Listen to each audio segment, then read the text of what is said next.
The story begins with a girl running through the streets at night and shouting for help as two men chase her. As the men close in, a boy suddenly appears behind them and calmly tells the men to run if they don't want to die. When he notices they aren't backing off, he removes a patch from his neck, which reveals a hole. Right at that moment, that girl behind them transforms into a massive blank ant. The men get shocked to see that, and the ant kills them on the spot. The next day, a group from Bugreaper arrives at the scene. They start to inspect the area, which is in ruins after the ant's attack. While searching, one of the workers informs their boss that they found a severed lower body and a right arm.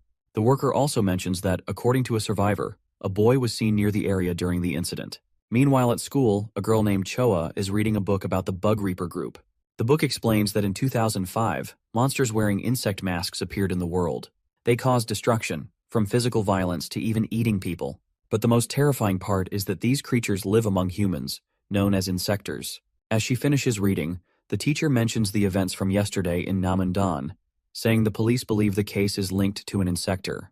Hearing this, a masked girl named Sa-jin turns to Choa and asks if she's from that town, and they decide to go home together.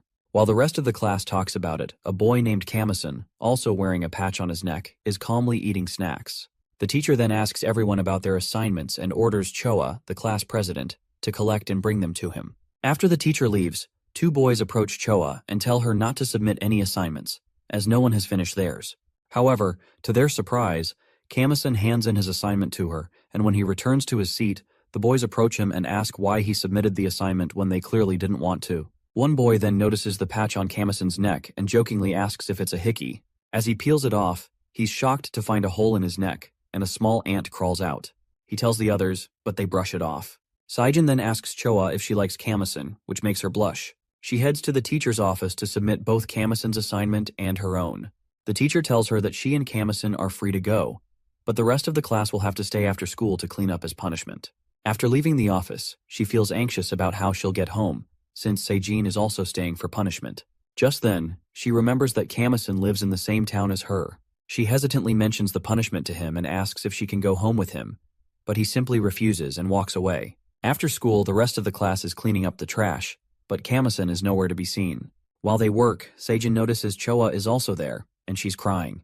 When she asks about the problem, Choa explains that Camison turned her down. Meanwhile, two boys move aside and one asks the other about what he saw earlier with Camison's neck hole. The boy confirms he really saw an ant crawl out of it.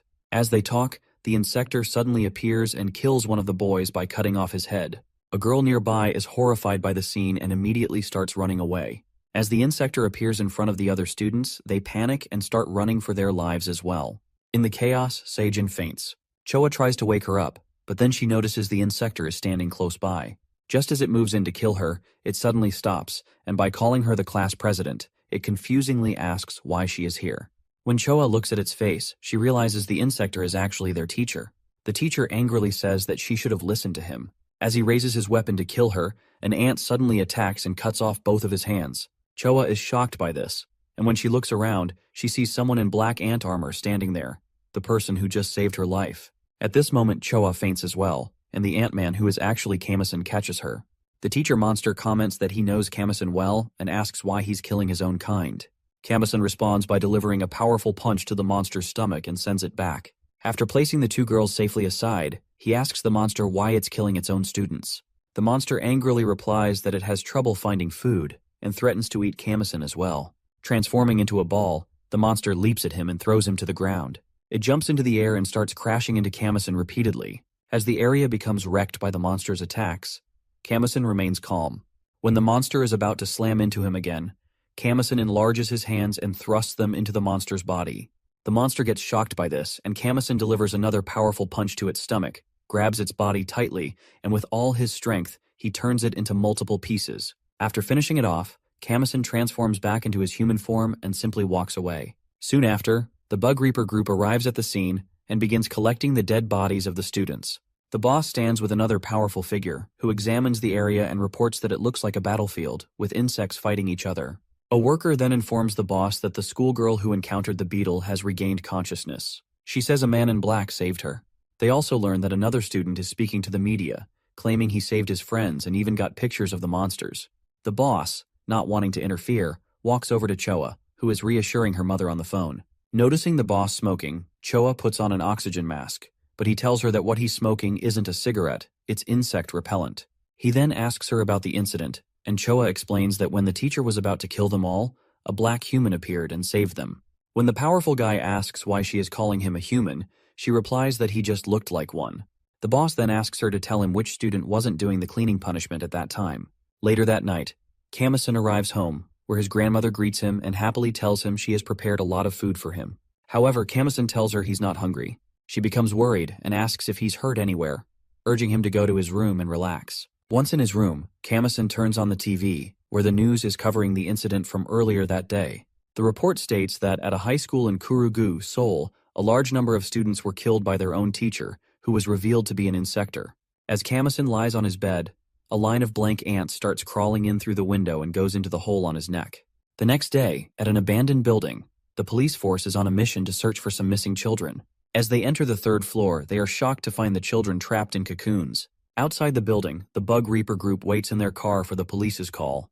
Tae asks if they can't just go in and rescue the children, but Sam replies that the police have priority in the investigation. Just then, the police call and urgently request their help. Upon hearing this, the leader, Pio, orders the boys to get in the building quickly. Inside the building, the police begin cutting the cocoons.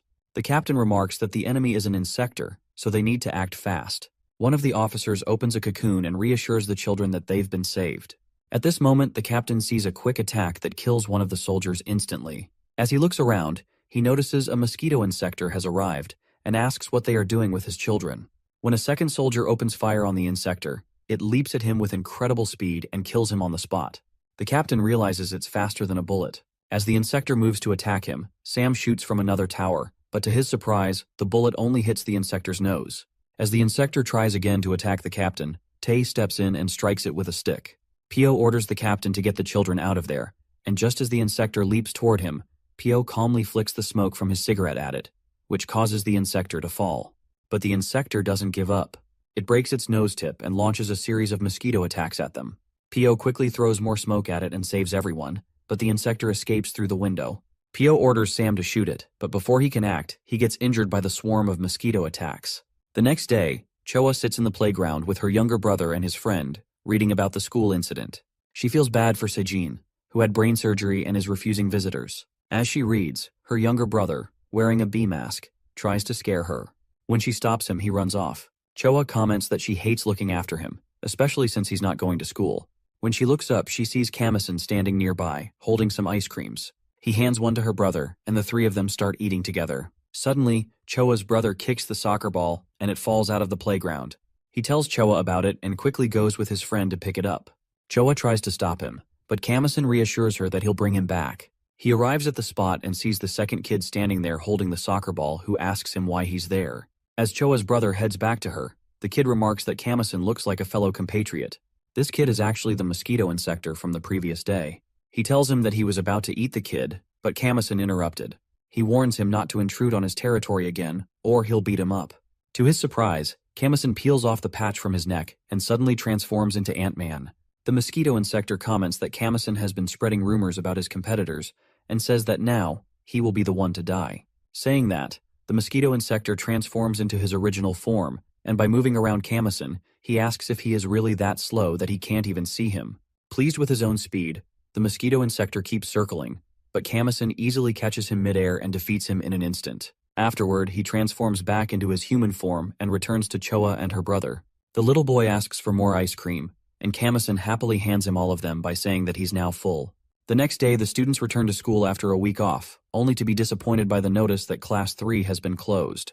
They must now sit with students from other classes. Choa apologizes to her classmates because she is no longer the class president and moves to a different class. She glances sadly at her chat with Sa-jin and, looking around, mutters that even though she's in a new class, that annoying guy Nosu is still here. Meanwhile, as Nosu is causing a noise with some other boys, Yedjin, the brave girl in this class, is annoyed by the noise, and by suddenly kicking him, she orders him to stay quiet. Afterward, she walks away, and Choa thinks that Yedjin is much better at handling guys like him. As Yedjin exits, Camison enters the room. Seeing him, Choa calls out to him and excitedly tells him that the girl who just left is the real deal in this class. After the teacher assigns a test, Camison still feels hungry, and Choa reassures him that they can have lunch together later. Just then, he hears a secretive voice and realizes that an Insector is waiting for him. Once the test ends and the other students relax, Choa looks over at Camison's seat, but he's gone. Camison is actually heading toward the source of the voice. Meanwhile, Pio and Tae are on their way to the school, discussing the mosquito Insector from the previous day. Suddenly, Camison bumps into Pio but continues on his way. Both Pio and Tai reach the teacher's office, where Pio tells Choa that he's there to see the student she was supposed to introduce him to. Choa explains that the student went home because he was hungry. Tae then asks if the guy who bumped into Pio earlier was the student. Pio hands her his card, and by telling her to give it to the student, he heads to the hospital to meet Sam. Meanwhile, as Camison reaches the spot and transforms into Ant-Man, he notices an Insector standing there. He swiftly tries to attack, but the Insector dodges and kicks him back. Camison leaps forward again, landing a powerful punch to the Insector's face. Confused by its movements, Camison throws an ant attack and killing the Insector on the spot. However, to his surprise, he notices threads attached to the Insector. Upon inspection, he realizes it's Silk's trap. Suddenly, a bomb emerges from the Insector's mouth, which explodes and sends Camison back. At this moment, the real Insector, Silk, arrives. She strictly asks Camison if he has ever killed a fly before. Just then, another Insector with a huge gun arrives and comments that the death of the fly has put them in a difficult situation, as the customers looking for young meat are now angry. He orders Silk to kill Camison. She responds with a powerful kick to his head, but to her surprise, she realizes it's just Camison's shell, not him. At this moment, Camison leaps down from above with armored hands and attempts to punch Silk. The other Insector opens fire, but Camison skillfully dodges with his armored hands. As he prepares to land a punch, Silk grabs his arm with her threads from behind. Noticing the opportunity, she delivers a powerful kick and sends him to the ground. Kneeling down, Camison faces the other Insector, who points the gun at his head. Just before the shot can be fired, he orders his black ant shell to move. At this moment, Tae arrives and redirects the gun away from Camison. Pio also shows up, and comments that these Insectors are constantly crossing the line. As Pio prepares to end this, Silk suddenly launches a bomb attack at them, and both she and the Insector quickly fly away.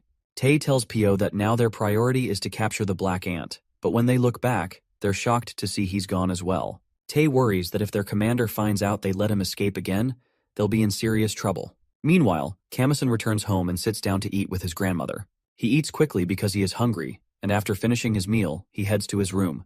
But his mind wanders back to the words of the Insectors he killed, who mentioned that he had started killing his own kind. As he thinks about this, he removes his shirt, and that's when the black ants start biting his body from the inside, which causes him to scream out in pain. Meanwhile, in a secret location, Yedjin is busy gathering human cocoons. She is actually the Silk who attacked Camison earlier. After storing the cocoons in the locker room, she heads to her boss, another Insector, who angrily complains that he needed to capture the black ant to gain the attention of the heavenly insects. But the Bugreapers interfered. When Yedjin removes her jacket, her boss is surprised by what he sees. He grabs her sleeve and tells her that her uniform is identical to Ant-Man's and demands to know if she knows him. She denies it, but he insists that Ant-Man is her classmate and orders her to kill him. Yedjin clearly expresses that she doesn't want to do such dirty work, but the boss grabs her by the neck and reminds her that she once promised she would do anything, but now she is refusing. As he talks to her, suddenly his dog barks from outside. He looks over and sees a human boy trying to escape. Checking the camera, he asks Yedjin if she forgot to lock the room. She reassures him that she didn't, and adds that she's quitting the job. At this moment, he throws a bomb at the escaping boy, which kills him instantly. Yedjin is stunned by this, and he repeats that she has to kill the black ant. The next day at school, the students are having lunch. Nosu asks the chef for more sauce, but she refuses. He then notices Camison eating a lot and feels confused. Choa also comments that Camison is eating more than usual. As he continues to eat, the black ants attack his body again from the inside. Noticing his behavior, Choa asks about the problem, while Nosu looks at the large amount of food Camison is eating and comments that some people seem to have unlimited refills for lunch. Choa tells him that Camison is paying for 10 lunches, and Nosu teasingly adds that if someone eats this much, maybe they're an Insector. Hearing this, Yedjin glances at Camison, and when Nosu continues to annoy him, he angrily grabs him by the mouth, and by throwing him aside, he rushes out of the room, thinking that his hunger isn't satisfied yet. The ants inside him are attacking, and he's starting to lose control. As he screams in pain, his upper body suddenly transforms into Ant-Man. At this moment, Yedjin arrives and realizes that Camison is an Insector. She quickly transforms as well, and he leaps at her to attack, but she blocks his move with her threads. After that, he dreams of being caught by large black ants, begging them to leave him alone. As he suffers, a big red ant arrives and kills all the black ants. Suddenly, he wakes up in his bed. He steps out of his room, unable to recall what happened after he encountered her. He wonders if the silence of the ants means they finally killed her. His grandmother calls out to him, asking if he wants something to eat. Camison declines, and she asks if he caught any bugs yesterday. He tells her he doesn't remember and inquires about how he made it home. She mentions that a tall girl with yellow hair carried him back, which surprises him. She adds that the girl arrived covered in blood and questions whether she's the same kind as him. Camison denies it and realizes that Yedjin must still be alive. At this moment, he hears the familiar secret voice of the other Insector and begins moving toward it. Meanwhile, Yedjin and her boss stand in an open area, with the boss commenting on the trouble Yedjin has caused. He asks why she hasn't killed the black ant yet. As they talk, Camison arrives there in his Ant-Man form. Both Yedjin and her boss also shift into their Insector forms. Yedjin leaps at Camison to attack, but he easily dodges her. Using his powerful hand, he delivers a crushing punch to her stomach, which sends her back and also breaks her armor. As Camison moves forward, she asks where he's going since the battle isn't over. She grabs his foot, telling him that if she doesn't catch him, she won't be able to complete her goal of taking revenge on the celestial insects. Watching this, her boss remarks that she is completely useless, who just crawls on the ground. She calls him Jang Yol and asks what he's doing.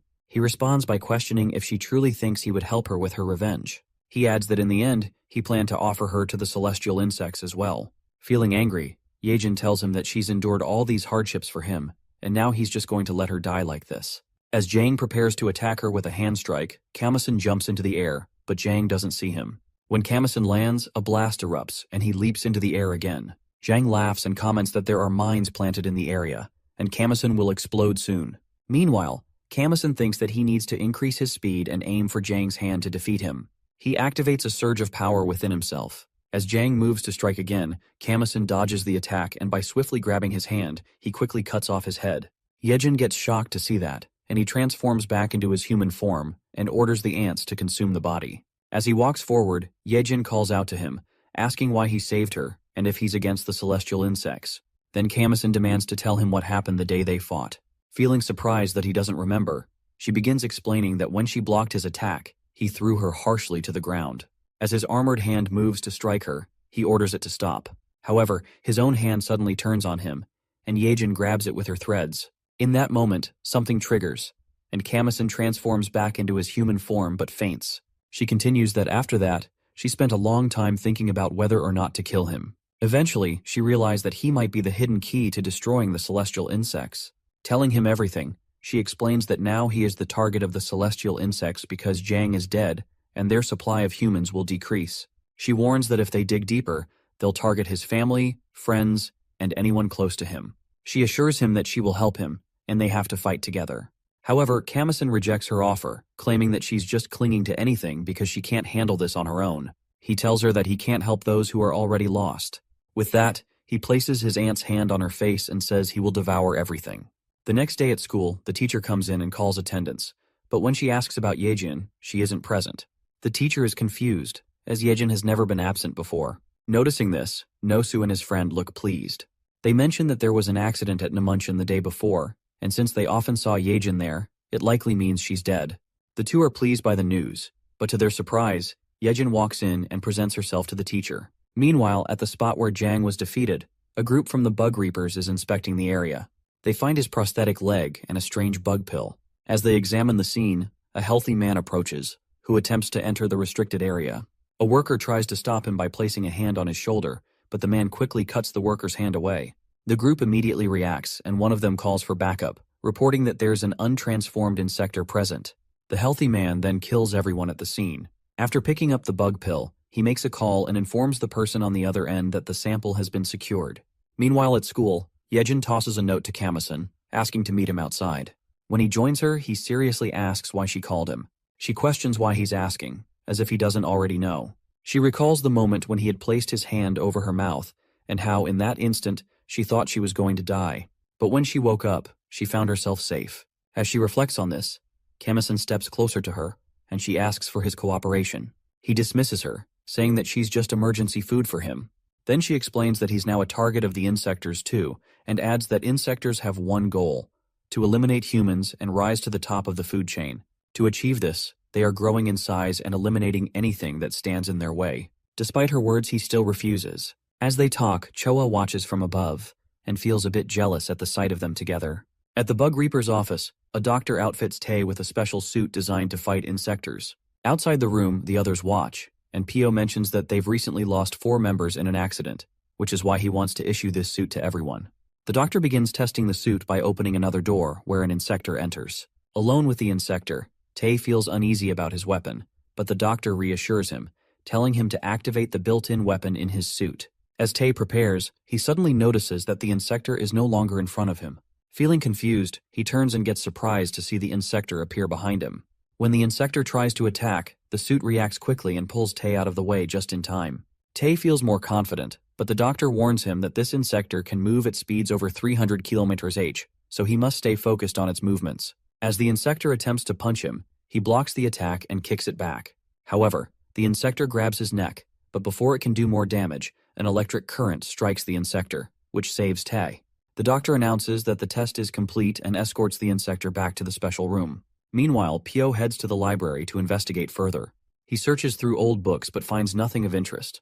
Just as he's about to leave, he discovers a book titled Ant Castle Project. He opens it and finds a photo of an Insector along with the name Kojima. Meanwhile, Yedjin explains to Camison that in addition to dealing with the insectors, she has another goal: to kill a specific person. Feeling surprised, Camison asks who it is, and she reveals that the person is the leader of the celestial insects, Kojima. Hearing this, he recalls a moment when Kojima had killed his mother. As Camison walks home, she calls out to him from behind, and with a friendly tone, she asks if he's going hunting. When he declines, she suggests they could enjoy some meat together since they've reunited. Camison strictly asks if she plans to eat humans. She reassures him that she just wants to eat some delicious meat, not humans. They arrive at a hotel and order their meal. As the waiter sets down their food, he asks his boss what will happen if they don't finish their meal. The boss responds that they'll simply be charged for the leftover food. However, they're both surprised as Camison and Yedjin begin eating quickly. Yedjin then asks him what he knows about Kojima. When he refuses to answer, she remarks that something must have happened to his family. She tells him how Kojima killed both her parents, but she can't forget Kojima's words when he spared her life, saying he couldn't kill his own kind. As she speaks, Camison finishes all his food. Noticing this, Yedjin orders more, which surprises both the waiter and the boss. After their meal, they leave the restaurant, and Yedjin suggests they grab a drink. While she is ordering at a nearby drink shop, Camison notices something odd about the people walking around them. When a girl and a boy walk by, he angrily declares that he's going to eat them. The girl laughs and they walk away. When Yedjin returns and asks about his strange look about the couple, he responds that someone is an Insector's. Meanwhile, Choa arrives at the hospital where her friend Sa-jin is staying. Standing outside her room, she acknowledges that she knows Sa-jin doesn't want to see her, so she is just leaving a gift. Sa-jin tells her to leave, and as Choa walks away, she reflects on their past moments and also notices a beautiful girl walking down the corridor. Back in Sa-jin's room, she sits quietly on her bed. Suddenly the door opens and the same beautiful girl enters. She asks Sa-jin why she's angry, telling her that she shouldn't bottle up her feelings. She takes out a bug pill from her mouth and places it in Sa-jin's mouth, saying she needs to kill all the annoying humans. As soon as Sa-jin swallows the pill, something strange begins to happen to her, causing her to scream in pain. Meanwhile, the same boy and the girl are in the backyard, and she's amazed to see a pool. Her brother teasingly pushes her into the water and tells her that she can play as much as she wants. But when she looks up, she's confused to find him gone. To her surprise, he suddenly grabs her foot from underwater and throws her to the bottom of the pool, which causes her to faint. He mutters that now he can eat her to satisfy his hunger. The boy, an Insector, suddenly feels something strange outside the window. It's Camison, the Ant-Man, who bursts through the glass and kicks the boy hard. The Insector tries to fight back, but Yedjin arrives and by using her thread magic, she ties him. She then pulls the girl out of the water and feels relieved to see that she's still alive. When the Insector asks why they're interrupting his meal, Camison moves to attack him, but Yedjin stops him and suggests that capturing the Insector might reveal something important. Realizing they're hunting their own kind, the Insector demands to know if they're truly confident they can defeat him. Suddenly, he transforms into his Insector form, Zagana, and launches powerful slashes at them, which gives some injuries to them. He mocks them that they've always hunted weaklings, so now they dare to challenge a member of the celestial insects. Zagana is actually a pawn skater insect, and as Camison and Yedjin try to strike, he easily blocks their attacks with his twin swords and swiftly leaps toward Camison to attack. Then Yedjin quickly pulls Camison out of the way of the attack. She feels confused by Zagana's movements and wonders if he has control over the water.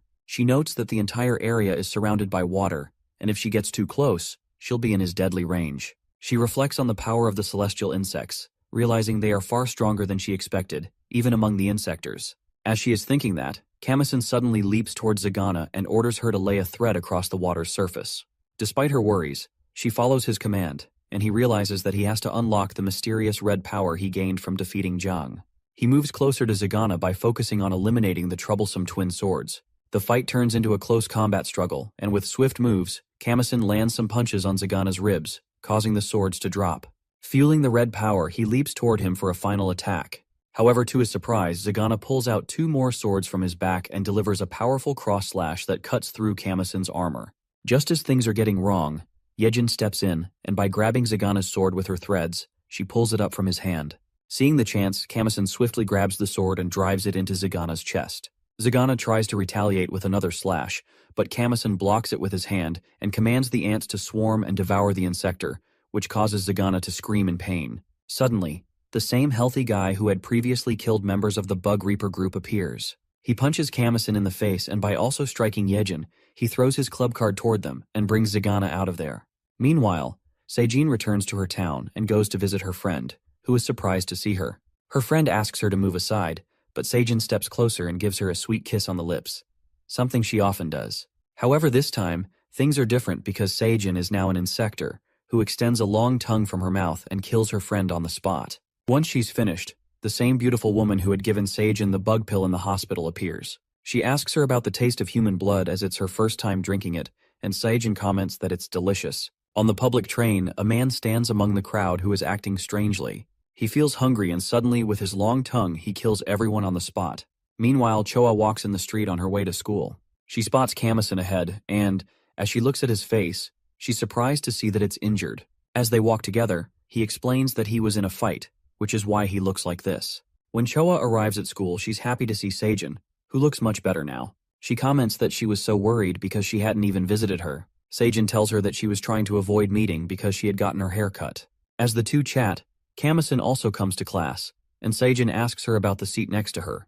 Choa mentions that it belongs to Yedjin, the class leader. Meanwhile, Yedjin rests at home and texts Camison that she can't come to school because she has been to the hospital. She then looks at the card thrown by the mysterious man and wonders who he could be. At school, Nosu teases Sa-jin about her short hair. When he notices a cut on the back of her head, he's surprised but continues to tease her. As Sa-jin starts to get angry and her Insector side begins to emerge, Choa suddenly punches Nosu in the face and tells him to apologize to Sa-jin for his behavior. Nosu agrees and quickly walks away. Meanwhile, Camison senses something strange in Sa-jin's energy and thinks it's too unstable for her to be an Insector. Back on the train, the man who killed all the passengers transforms into his larva Insector form. At this moment, 2 brothers of the Bugreaper group, Ko and Ro, arrive and are shocked by the size of the larva Insector. Ro says they need to capture it and take it to headquarters so the doctor can investigate it. As they talk, the Insector suddenly attempts to attack Ro, but Ko quickly throws a liquid at its face and shoots it in the head. However, the Insector doesn't go down, and it strikes Ro with its tail. Ko angrily grabs the Insector and comments that he's much stronger than his brother and throws it away. Noticing the opportunity, Ro leaps at the Insector and swiftly cuts it away. As the Insector dies, Ko says they still need to bring it back to headquarters, but Ro has already killed it. Just then, a small bug pill emerges from the Insector's body and crawls into Ro's head. Afterward, the brothers arrive at the Bugreaper group's headquarters, carrying the large larva. As they talk about Dr. Man, Tae and Sam call out to them from a corner. They mention hearing about the larva capture but tease the brothers that it's too bad they were the first to catch it. Ro steps forward with an unusual attitude, surprising Tae with his sudden behavior. Meanwhile, the doctors begin inspecting the large Insector and discover the small larva inside it. Back at school, class ends, and Choa signals to Sa-jin that they have to get some meat together. They head to a hotel, where Camison is also with them, and Sa-jin teasingly asks Choa if she's dating him, but Choa quickly denies it. However, Sa-jin feels confused to notice the way Camison is looking at her. After they enjoy their meal, they leave the restaurant and suddenly Sa-jin receives a message that surprises her. She turns to Choa and says she needs to go somewhere urgently. As she leaves, Camison and Choa start walking together. Choa happily comments that she's glad to see Sa-jin looking brighter than she expected. Then, she suddenly remembers that she needs to give Sa-jin an important book.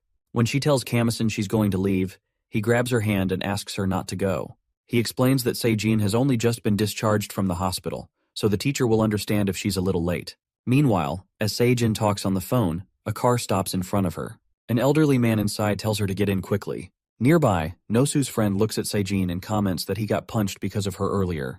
He also mentions he's jealous of her dad's nice car. Nosu quickly dismisses it, saying she doesn't have a dad. Later that night, Yedjin heads to the club of the healthy guy, feeling worried they might only check her ID. When she arrives, she's surprised by the size of the club's building and the long line of men waiting outside. She texts Camison, asking him to come to the six-shot club, but when he refuses, she comments that he always does this.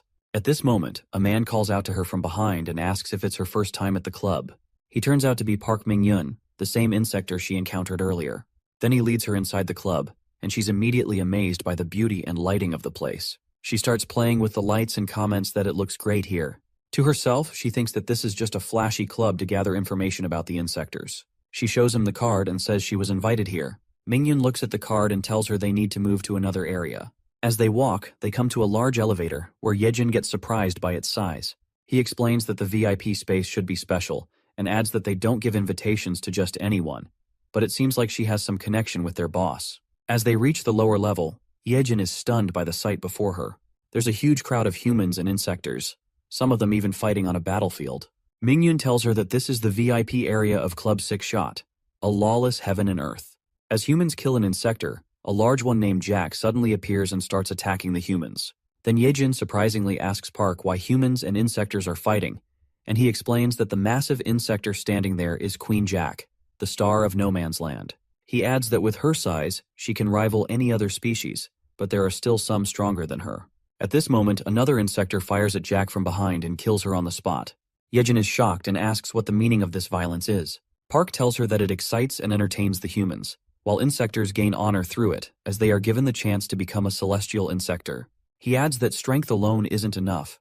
Most importantly, their ideology must align. He hands her a bug pill and mentions that there's also another way to become a celestial Insector. Suddenly, another Insector approaches him and informs him that the boss is looking for him. Yedjin gets scared and quickly leaves through the big elevator. Park looks confused, and when the Insector repeats the message about the boss, Park punches him hard in the face. The next day at school, Yedjin approaches Camison and starts hitting him playfully for not going with her to the club. When she gets tired, she tells him she has gathered some important information. Just then, Sa-jin and Choa enter the classroom, and Choa is surprised to see all the guys looking at Sa-jin differently. When Choa asks about the problem, the guys start murmuring that Sa-jin was with an old man yesterday. Hearing this, all of the guys are surprised and Sa-jin grabs Choa's hand and tries to pull her away. But before they can leave, Nosu approaches and begins teasing her. He mentions that his friend told him Sa-jin's dad picked her up in the car yesterday. Then, he remembers that Sa-jin doesn't have a dad. He adds that he was concerned when he saw the old man's expressions, so he quickly took a taxi and followed them. He even shows a picture of Sa-jin entering a hotel with the old man. As Nosu continues to irritate her, Yedjin turns to Camison and says they need to teach him a lesson again. But before they can act, Camison suddenly senses something strange coming from the Insector. Choa steps forward to punch Nosu, but Sa-jin stops her, and by taking her outside the classroom, she gently reassures her that she'll handle it herself. She closes the classroom door, but Nosu warns her that he'll report her to the school violence committee if she hits him again. Suddenly she starts laughing, which confuses the guys, and Nosu's friend mockingly apologizes to her.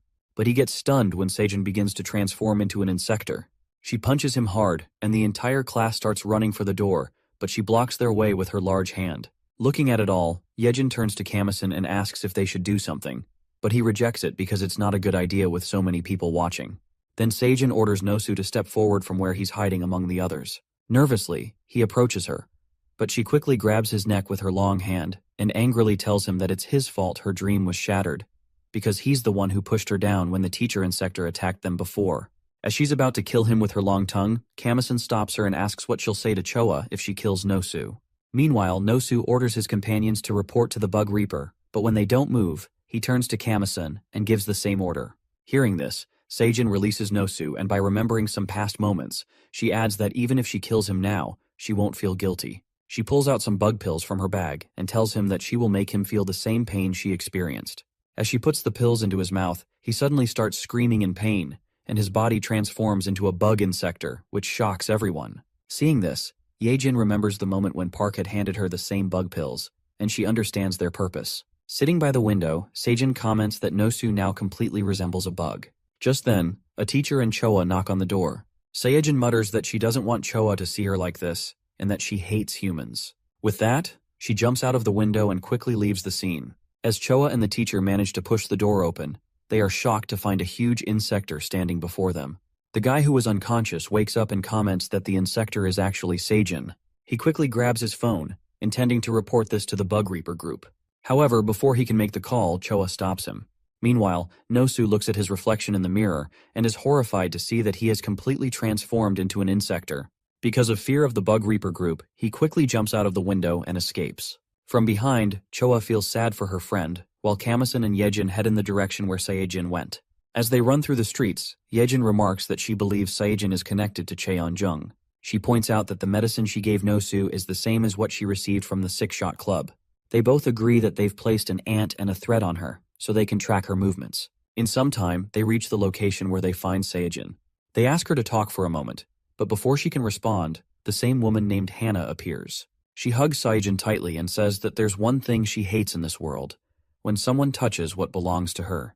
Hearing this, Yedjin responds that she doesn't understand what Hannah is talking about, but they're just here to talk to Sa-jin. Suddenly, Hannah leaps forward to kick Yedjin, but Camison pushes her aside and takes the kick himself. As Hannah prepares to punch Yedjin, she stops and gently sucks her ear.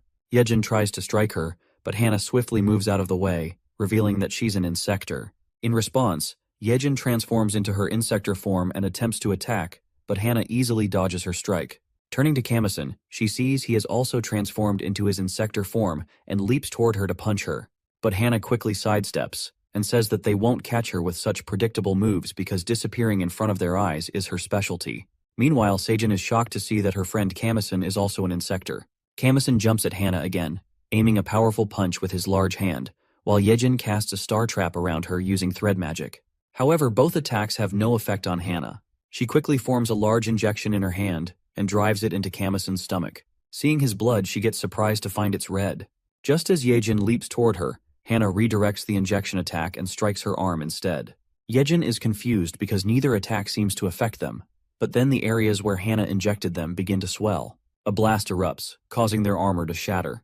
As Hannah prepares to strike them again, Sa-jin steps in between and quickly lies that there are customers who wanted to know about the medicine. Hearing this, Hannah immediately stops, and by showing them the same bug pill, she explains that it is a special medicine that grants Insectors great power when consumed. She adds that if a human takes it, they will transform into a mutant larva, and if they eat larva, the effect will be doubled. Both Camison and Yedjin are shocked by this information. As two humans pass by, Hannah calls one of them over to demonstrate. She places the bug pill in the boy's mouth, and within moments, his body begins to transform into a large larva. The other boy becomes scared to see this, and Yedjin is also shocked to see it happen once again. Hannah explains that it's a gift for them, as consuming the bug pill will make them stronger. With that, she leaves with Sa-jin, suggesting they visit her at Club Six Shot if they're interested in the medicine. As they walk away, Camison steps forward and defeats the larva, which surprises Yedjin, and she asks if he really plans to eat the transformed human. Camison orders his black ants to move and assures Yedjin that he just wants to test it. As the ants begin consuming the larva, Yedjin angrily remarks that Camison isn't any different from the other Insectors, who eat humans just for power. She feels disgusted, but Camison simply orders her to stay silent and watch what happens. To her surprise, the guy begins transforming back into his human form. The ants, moving inside his body, retrieve the bug pill from his mouth. Camison explains that he's been uneasy about this existence ever since he first sensed it around Sa-jin. Yedjin surprisingly asks if it's safe to let the ants eat them, and whether it will affect Camison.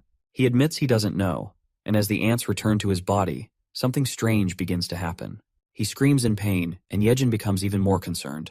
At Club Six Shot, the boss, Kong Dae-jun, sits with several girl Insectors and enjoys drinks. Hannah arrives with Sa-jin, and as they settle in, she remarks that she and Kong are equals here.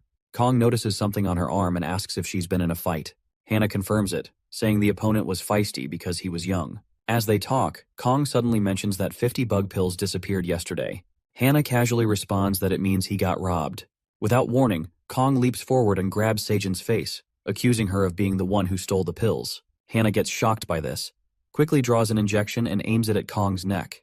In response, the other two girls draw their swords at her. Kong then demands answers from Sa-jin about the missing pills, and Sa-jin tells him that she fed them all to Nosu as part of her revenge on him. Hearing her explanation, Kong calms down and releases his grip. Hannah asks if he already knew she was the culprit. Kong explains that after discovering Sa-jin was behind the theft last night, he had her followed. He then adds that he's eager to find the person who consumed the 50 bug pills because he wants to eat him himself. Meanwhile, the Bugreaper team is on a mission, tracking the larva Insector, Nosu. They corner him and attack. As Nosu loses control, Pio delivers a powerful slash to his neck and defeats him. Just as Pio orders his team to secure the body, something unexpected happens. The ground starts pulling the team members down, and to their surprise, Park appears accompanied by a child Insector. Seeing the situation, Pio sheaths his sword, and Park asks his companion if they are giving up on the fight. The team members inform Pio that they are sinking deeper into the ground, but he remains calm and asks Park if this attack is from the giant ant. The child Insector senses something bad, and suddenly Pio aims his weapon at them and unleashes a powerful current attack toward the child. Growing angry, Park transforms into his Insector form. As Pio approaches, Park steps in between and begins to fight him. At the same moment, the Bugreaper team stops sinking, and Pio orders them to capture the large larva at all costs. He draws his sword once more, attempting to slash at Park, but Park easily blocks the attack. The fight intensifies as Park engages with twin swords. As Pio steps back, he asks if his attack feels heavier to him. At this moment, Pio throws smoke at Park and distracts him, which causes Pio to land a powerful slash on his shoulder. Then the child transforms into a formidable Insector named Antlion, who attacks from beneath the ground. Pio manages to dodge, but Antlion hits one of the team members badly. The injured member starts sinking into the ground again. Then the Insectors mention that they should take the larva to the club. Hearing this, Pio gets surprised and the team members focus on the fact that the Insectors are trying to escape. As Pio attempts to attack them with his weapon, he realizes the weapon's battery is drained. Suddenly, the buildings in the area begin to collapse, and the Bugreaper team flee for their lives. Just as Pio makes another attempt to catch Antlion, the Insector throws one of the team members aside and swiftly escapes. As the fight ends, Pio seriously remarks that he will have to investigate all the clubs in the neighborhood, because now it's their turn to hunt. Meanwhile, Camison chases an Insector who is terrified of him. As he gets closer, he splits into 2 black ant forms and quickly defeats it at the spot. At school, some students gather around Nosu's empty seat, placing flowers in remembrance of him after his death at the hands of an Insector. Some girls talk about Sa-jin, who also transformed into an Insector. Hearing this, Choa feels upset and sternly tells them not to refer to Sa-jin as an Insector, as she is her friend. Choa then approaches Yedjin, asking her to tell her the truth about Sa-jin, as she was in the class at that time. Choa explains that while she saw everything through the window, she hadn't intervened because she was deeply saddened that her friend had turned into an Insector. After speaking, Choa walks away and Yedjin feels concerned for her. Meanwhile, in a hidden spot, Camison watches calmly as his Insector shelter consumes the body of another Insector. He reflects on how, after consuming the larva that day, the number of ants increased. After several failed attempts, he created a swarm, and now he can let it hunt on its own. As he continues thinking, his Insector shelter approaches, and he pulls something from its mouth, causing all the black ants to return to his body. Suddenly, he senses the presence of 3 Insectors nearby. He thinks that this is a perfect opportunity to test his new strength. Transforming into Ant-Man, he heads toward their location. But as he draws closer, he senses that one of the Insectors has suddenly vanished. He watches from a distance as 2 Insectors stand under the bridge. He sees one of them, Bera, kill his companion. Bera calls out to the second Insector, Red, and asks if he brought him here just for this. Red confirms and explains that he's been wanting to take down their enemies for a long time. He adds that he hasn't been able to do so due to management control, but now he can. At that, Bera leaps at Red, but Red lands a powerful punch to his stomach and defeats him instantly. Then Red senses Camison watching from afar. He calls out and asks if he wants to face him in a fight as well. Camison agrees and steps forward. Red asks him for his name, stating that before he kills someone, he should at least know their name. Saying that, he leaps forward and punches Camison in the chest. However, the punch has no effect, and in return, another shell emerges from Camison's shoulder and strikes Red. Then Camison introduces himself as Black Ant, saying this will be the last name Red will hear. Red charges again, but Camison easily dodges his attack and then counters with a punch. Red thinks that he can easily avoid it, but when the punch lands on his face, he kneels down and realizes that while the punch seemed simple to read, its power and speed are unbelievable. In response, Red activates his full power mode, though he didn't want to use it, but it's an emergency now. As he punches him again, a blinding light bursts from Red's body, shattering the entire bridge. Both of them quickly jump off the bridge to avoid the destruction. Just then, Camison notices a bus is about to fall. Without hesitation, he throws his ant's shell attack at Red and rushes to save the bus. Red dodges the attack and follows Camison to help. Together, they manage to save everyone on the bus. The passengers thank them and hurry away. Red then says that the second round has begun. He leaps at Camison to attack, but Camison easily stops him and delivers a powerful punch to Red's face, cracking his face armor. He grabs Red by the neck, but just as he's about to finish him, he throws him aside and walks away. Despite this, Red comments that he will definitely destroy him. After that at night, Choa is walking through the streets when she receives a call from her mother. Her mother asks where she is and mentions that Arthur told her Choa goes looking for Sa-jin every day after school. Choa tries to hide the truth, but when her mother insists she come home immediately, Choa agrees. As she turns to head home, a child calls out to her from behind, asking if she's talking about Sa-jin. The child turns out to be Cheon, the same antlion who had attacked the Bugreaper group before. He tells her that he knows where Sa-jin is and starts leading her to another location. On the way, Choa asks who he is, and he mistakenly says he's an Insector senior. Pleased with this, Choa asks how Sa-jin is doing with his job. Cheon replies that Sa-jin is stuck with Hanag and won't let go, describing it as a kind of disease. After hearing about her, Choa feels reassured and tells Cheon she needs to go now. But Cheon suddenly reveals that the real reason he brought her here wasn't because of Sa-jin. It's because he's hungry, and now he plans to eat her. As he summons some larvae, Choa gets scared.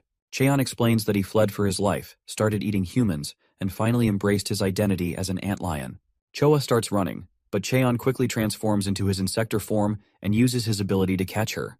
As he sends the larvae to attack, Yedjin suddenly appears, using her thread ability to cut them all down. She kicks Antlion away and frees Choa from his trap. Feeling confused, Antlion asks Yedjin who she is. She replies simply that she is Silk, and by ordering Choa to run, she starts fighting with Antlion. As some of the larvae attack her, she effortlessly grabs them with her threads and cuts them down on the spot. Antlion grows more confused and asks why she suddenly showed up while he was eating. He realizes she's the one who destroyed the Zagana, but he's curious about her second companion, wondering how she plans to defeat him alone. In response, Yedjin pulls out a bug pill, specifically designed to deal with celestial insectors like him. Seeing the pill, Antlion becomes worried and orders her to put it down. Without hesitation, she swallows the pill, which only fuels Antlion's anger. He throws a long arm attack at her, but to his surprise, she grows stronger. In an instant, she cuts through his long arms with just her hair. She leaps at him, delivering a powerful kick that cuts through his actual arms. Despite this, Antlion refuses to back down. He launches a long tongue attack at her, wrapping it around her neck. However, he grows even more worried when he sees that the attack doesn't even leave a scratch. She calmly tells him that his attack won't affect her because she's become stronger. She then grabs his tongue with her threads and slices it off. Antlion screams in pain and tries to escape by burrowing into the ground. He vows to return for revenge, but Yedjin isn't about to let him go. She quickly spreads more thread nets underground and tears him into pieces. After finishing him off, she feels satisfaction, realizing how much stronger she has become. She has even taken down a celestial Insector. Just then, Park appears in his Insector form and challenges her to the second round. Yedjin feels a bit scared at first, noticing Camison isn't with her, but she quickly reassures herself, knowing that with her new powers, she can handle this fight on her own. With that thought, she quickly leaps at him, launching a hair attack and declaring that she'll take care of him now. Park tries to block the attack with his twin swords, but the force of her hair shatters both swords instantly. He realizes that if he lets his guard down, he could die right here. He draws his other twin swords and mutters that the effects of the drug are starting to end. As he begins counting, Yedjin gets closer, aiming to kick him. Just as he expected, the drug's power fades, and the powerful hair from her head vanishes. Feeling surprised, she realizes what's happening. Then Park tells her that the bug pill's effect doesn't last long. By putting the sword on his neck, he orders her to come with him quietly. Meanwhile, Camison is sitting at home with his grandmother and watching TV. Suddenly he receives a message from Cheo, who asks him if he will be going to school tomorrow. Camison thinks about it for a moment and decides he's still not good at controlling the swarm, so he doesn't need to go. He then texts Yedjin, asking about her. Meanwhile, Yedjin is at Club Sixshot, where Park has brought her. A group of insectors is beating her badly. As Park watches, he recognizes her as the same girl who came to the club the other day. He then hears a sound coming from her purse. He checks her phone and sees a message from Black Ant. Back at Camison's house, he tells his grandmother that he's heading to bed and won't be going to school tomorrow. As he checks his phone, he notices a new message with a photo. Feeling surprised, he sees a picture of Yedjin's broken helmet, with a Club Sixshot card placed on it. At the club, Park approaches Yedjin, who is locked in a cage after the fight, and asks why she's so weak. He notes that the bug pills are gone because another girl took them all. Then he asks her why she's doing all this. Yedjin replies that her goal is insect extermination. Park is surprised by her answer but adds that he spared her because, in the end, they're all the same.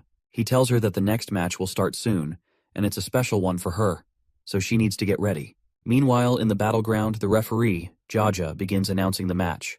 He explains that 10 participants will enter the ring, but only one will survive.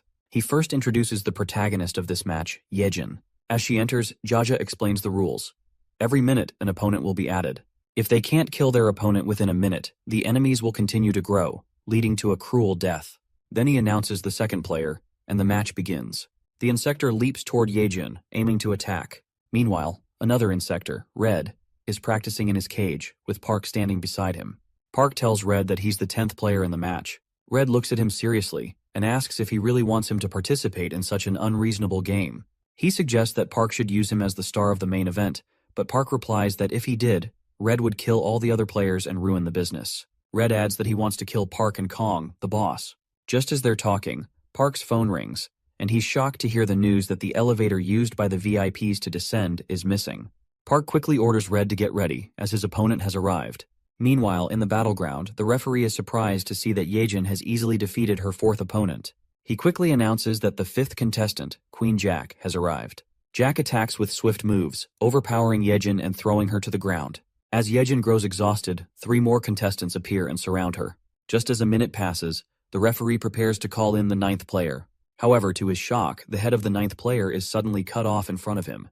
Then Camison enters the arena in his powerful Insector form. The referee strictly asks who he is, commenting that unregistered players aren't allowed to fight.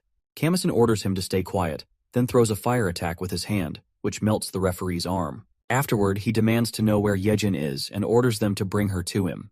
He begins shooting at the other Insectors, but suddenly Yedjin calls out to him from behind the crowd. She warns him that if he continues, he'll risk dragging her into his attack. Though happy to see him, her expression quickly shifts when Park appears and places a sword against her neck. Camison hesitates to shoot because she's there. Park orders the other Insectors to attack and kill Camison. As they approach, Camison activates more power, effortlessly taking them down. Seeing this, Jack jumps at him and presses him to the ground. Park orders her to bring Camison to him. However, to his surprise, Jack's body suddenly bursts into pieces, and Camison emerges from it. Realizing that Camison has grown stronger, Park asks if he's consumed any larvae. Camison orders him to hand over Yedjin, calling her his emergency food.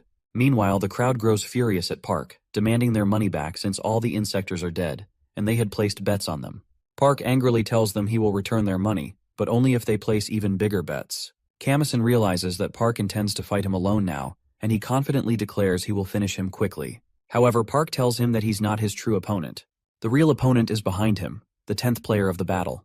Camison turns around and sees Red, the same opponent he fought earlier. He asks if he is seeking revenge, and Red confirms it before leaping at him to attack. But to his surprise, Red changes direction mid-air and lands a powerful punch directly on Park's face instead.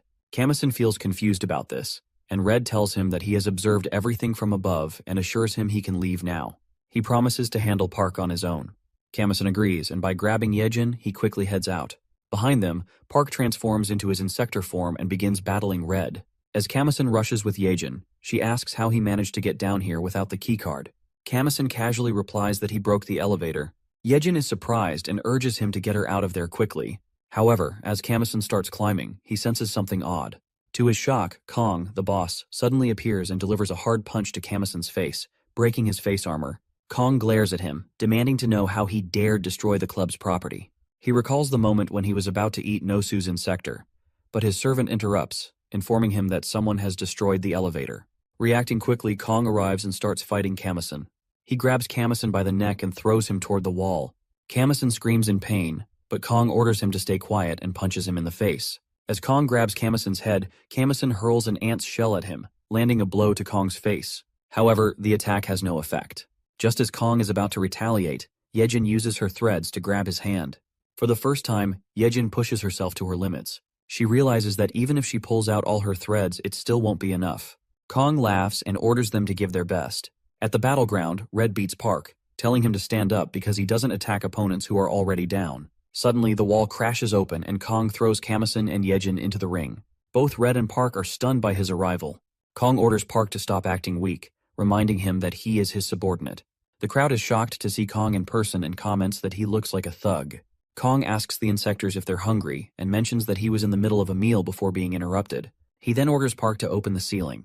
As the ceiling opens, humans and larvae start falling from above. Camison and Yedjin are shocked and step in front of Kong. Camison tells Yedjin and Red to stop Kong from eating the bug pills in the larvae, while he takes care of the rest. Yedjin worries about how they can handle such a massive opponent, but Red reassures her, telling her to leave it to him. As Kong reaches for the bug pill in the larvae, Red leaps toward him to attack. Camison calls out from behind, telling Yedjin to run because he came here to save her. However, Yedjin refuses, saying she'll hold Kong off until he absorbs the larva. Camison reluctantly agrees and orders all the black ants to emerge and eat the bug pills. While the black ants start devouring the pills, Red tries to punch Kong, but Kong surprises him by grabbing his hand with his teeth and easily throws him to the ceiling. Seeing this, Yedjin quickly forms a net with her thread to catch Red and tells him to jump back by assuring that she'll back him up. Red leaps at Kong once more, using all his strength to land a punch to Kong's face and sends him back. However, Kong just laughs, revealing that he's already consumed the bug pill. Both Red and Yedjin are stunned by this, and Kong quickly lunges forward to attack them and throws a simple punch from a distance that sends Red crashing into the wall behind him. Red realizes that the wind pressure from Kong's punch alone caused such destruction, and that even without his Insector form, Kong is incredibly powerful. As Kong steps back to eat more bug pills, Red charges at him again, attempting to land another punch from behind. But Kong effortlessly kicks Red in the chest and breaks his armor. Kong begins eating the bug pills again, consuming nearly 5 of them. However, when he reaches for another, he is confused to see the larva transforming back into a human. The bug pills inside it are quickly devoured by a swarm of black ants. Camison orders the ants to return to him, and as he consumes the 10th bug pill, Kong grows angry and comments to kill him before he can fully digest the pills. In response, Camison commands the ants to form around him, creating 10 protective shells. He then assembles a powerful weapon on his arm and declares that he will devour Kong. Looking at him, Kong comments that facing just 11 of them will be an easy victory for him. Camison orders the ants to move and attack. As the ants close in, Kong easily knocks them away and tells Camison to show him his true strength. One of the ants creates a massive hand and leaps to punch, but Kong effortlessly dodges it. At this moment, several ants grab Kong's feet, while 2 others form powerful weapons in their hands. Following Camison's command, the ants fire at Kong, triggering a huge explosion that even surprises Yedjin. As the dust clears, Camison is shocked to see that Kong isn't defeated. Instead, he has transformed into his Insector form, Igiosa-2.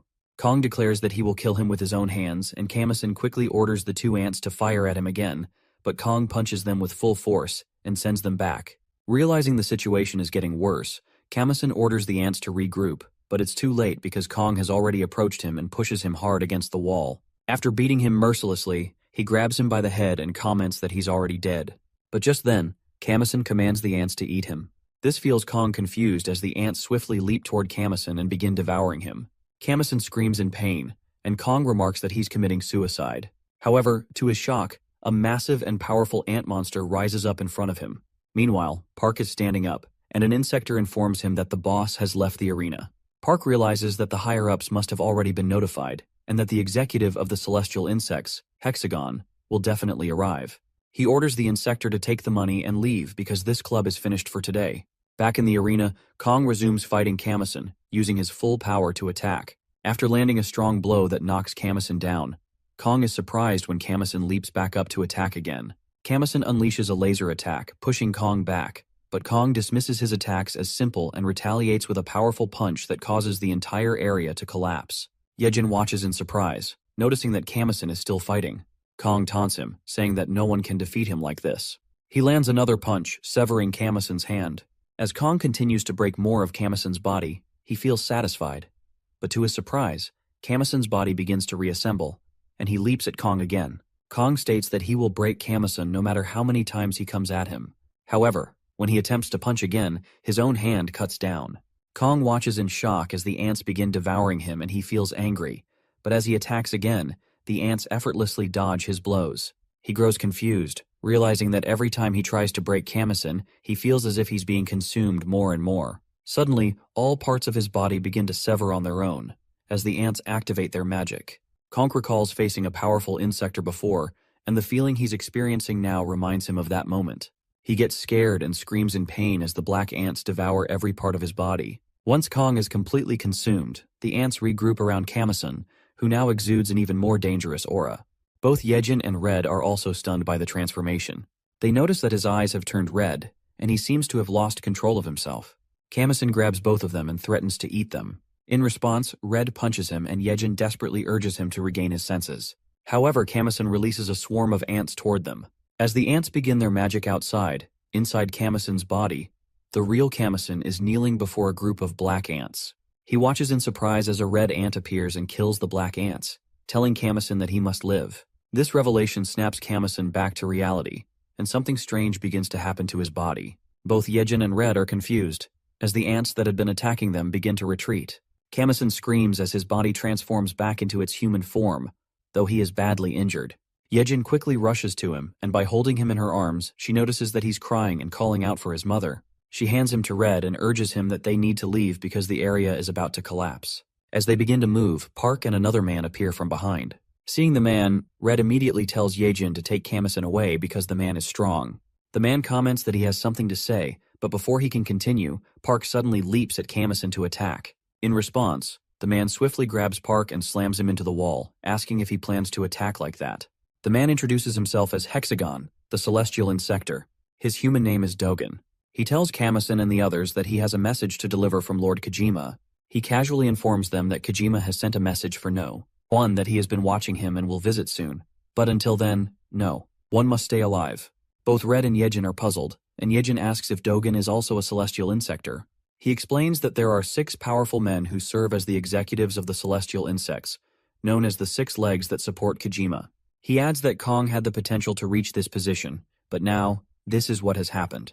Yedjin is shocked to learn that Dogen is stronger than Kong, and there are 6 others like him besides Kojima. Dogen continues that there's no need for a bug like Kong who goes against Lord Kojima's will. He explains that insectors are the product of a superior evolution, only granted to the chosen ones. According to Dogen, Lord Kojima's plan is to elevate the insectors to the top of the food chain, with the celestial insects leading the way. He dismisses Kong as just another bug in the grand scheme of things. He reveals that the celestial insects are at war with humans, and their goal is nothing less than the extermination of humanity. He tells them that he could kill them now, but first asks if they would join the celestial insects. Both Yedjin and Red are shocked by the offer and quickly reject it. Dogen laughs, then tosses Park in front of them, commenting that it's a reward for them. He adds that Kojima mentioned that someone in their group needs to eat insectors to survive. With that, he activates his power and swiftly disappears. Red comments that the celestial insects are incredibly powerful and tells Yedjin that they need to leave immediately. They make their way out, carrying Camison and Park with them. As they move, Yedjin looks at Park and asks Red why he brought him along.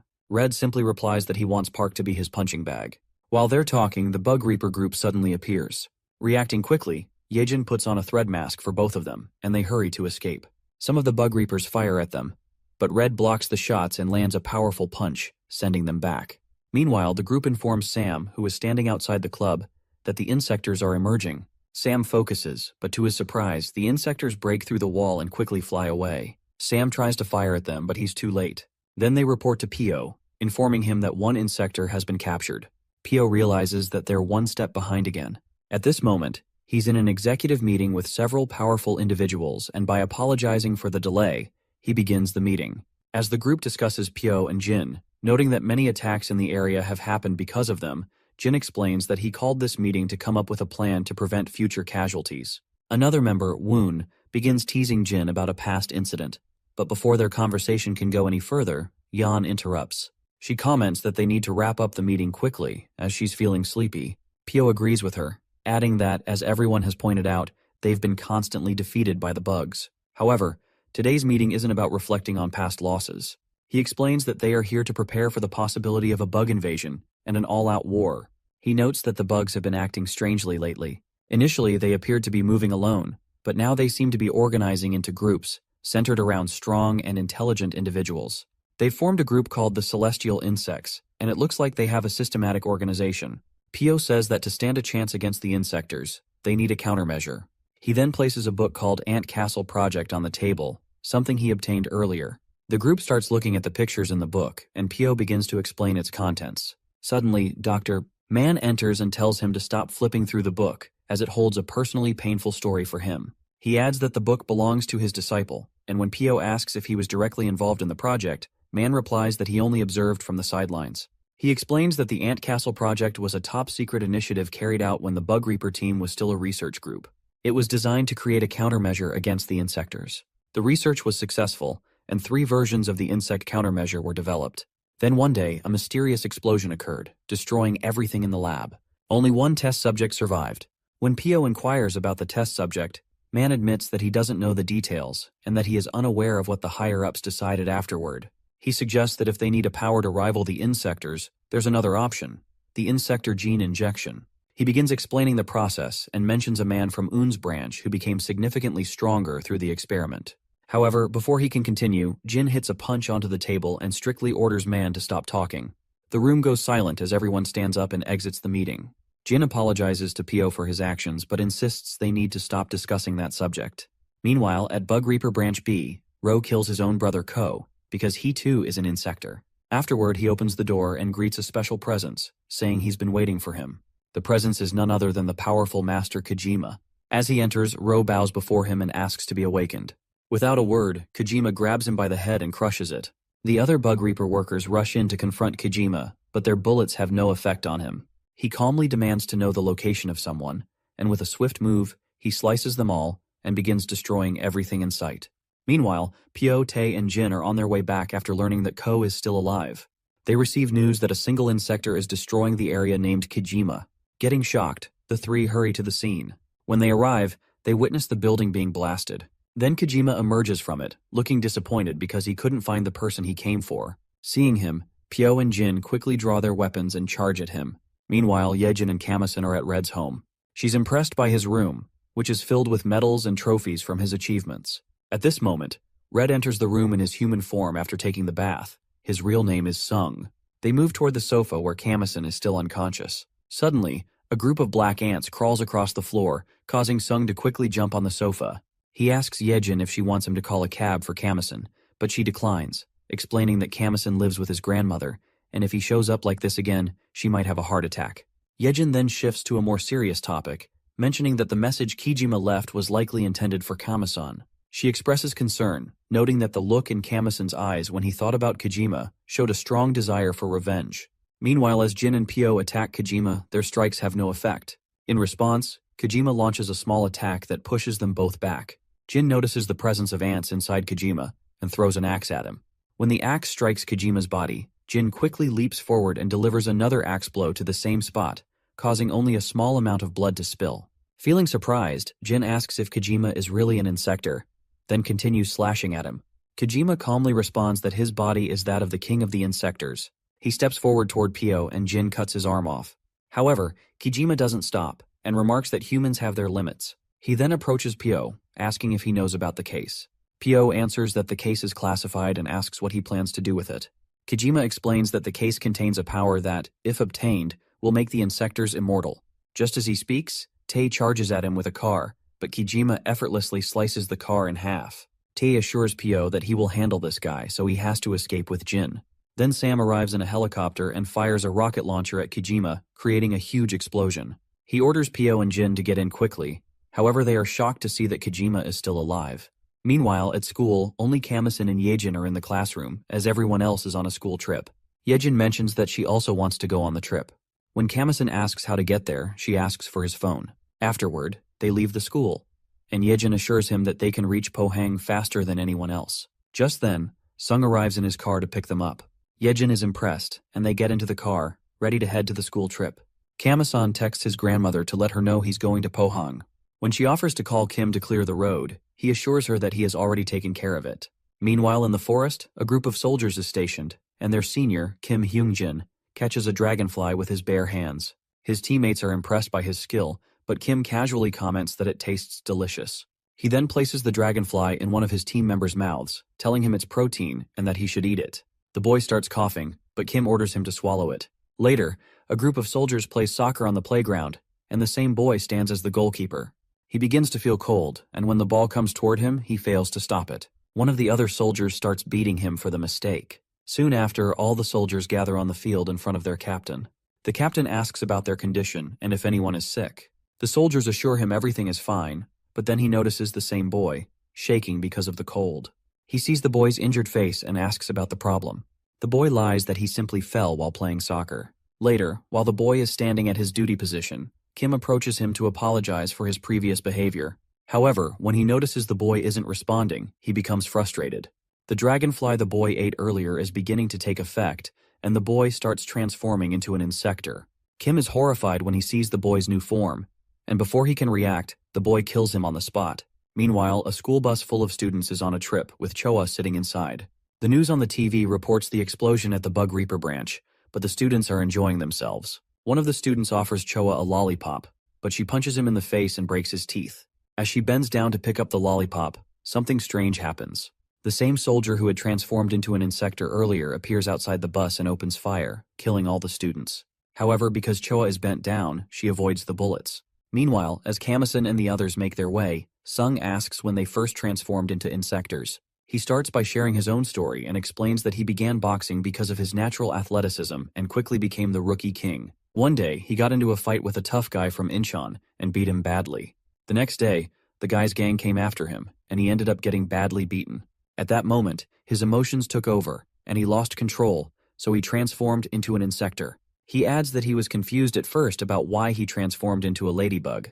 He then asked Hannah, who was making the larvae drug at the time, for an explanation. She told him that in a lifetime, humans unknowingly consume about 100 different kinds of insects, and the genes of a special individual that haven't been fully absorbed into the body can infiltrate. After finishing his story, Yedjin starts to explain her own experience. She tells them that while driving back from helping her dad with farm work, she was looking out the car window when a bug flew into her mouth.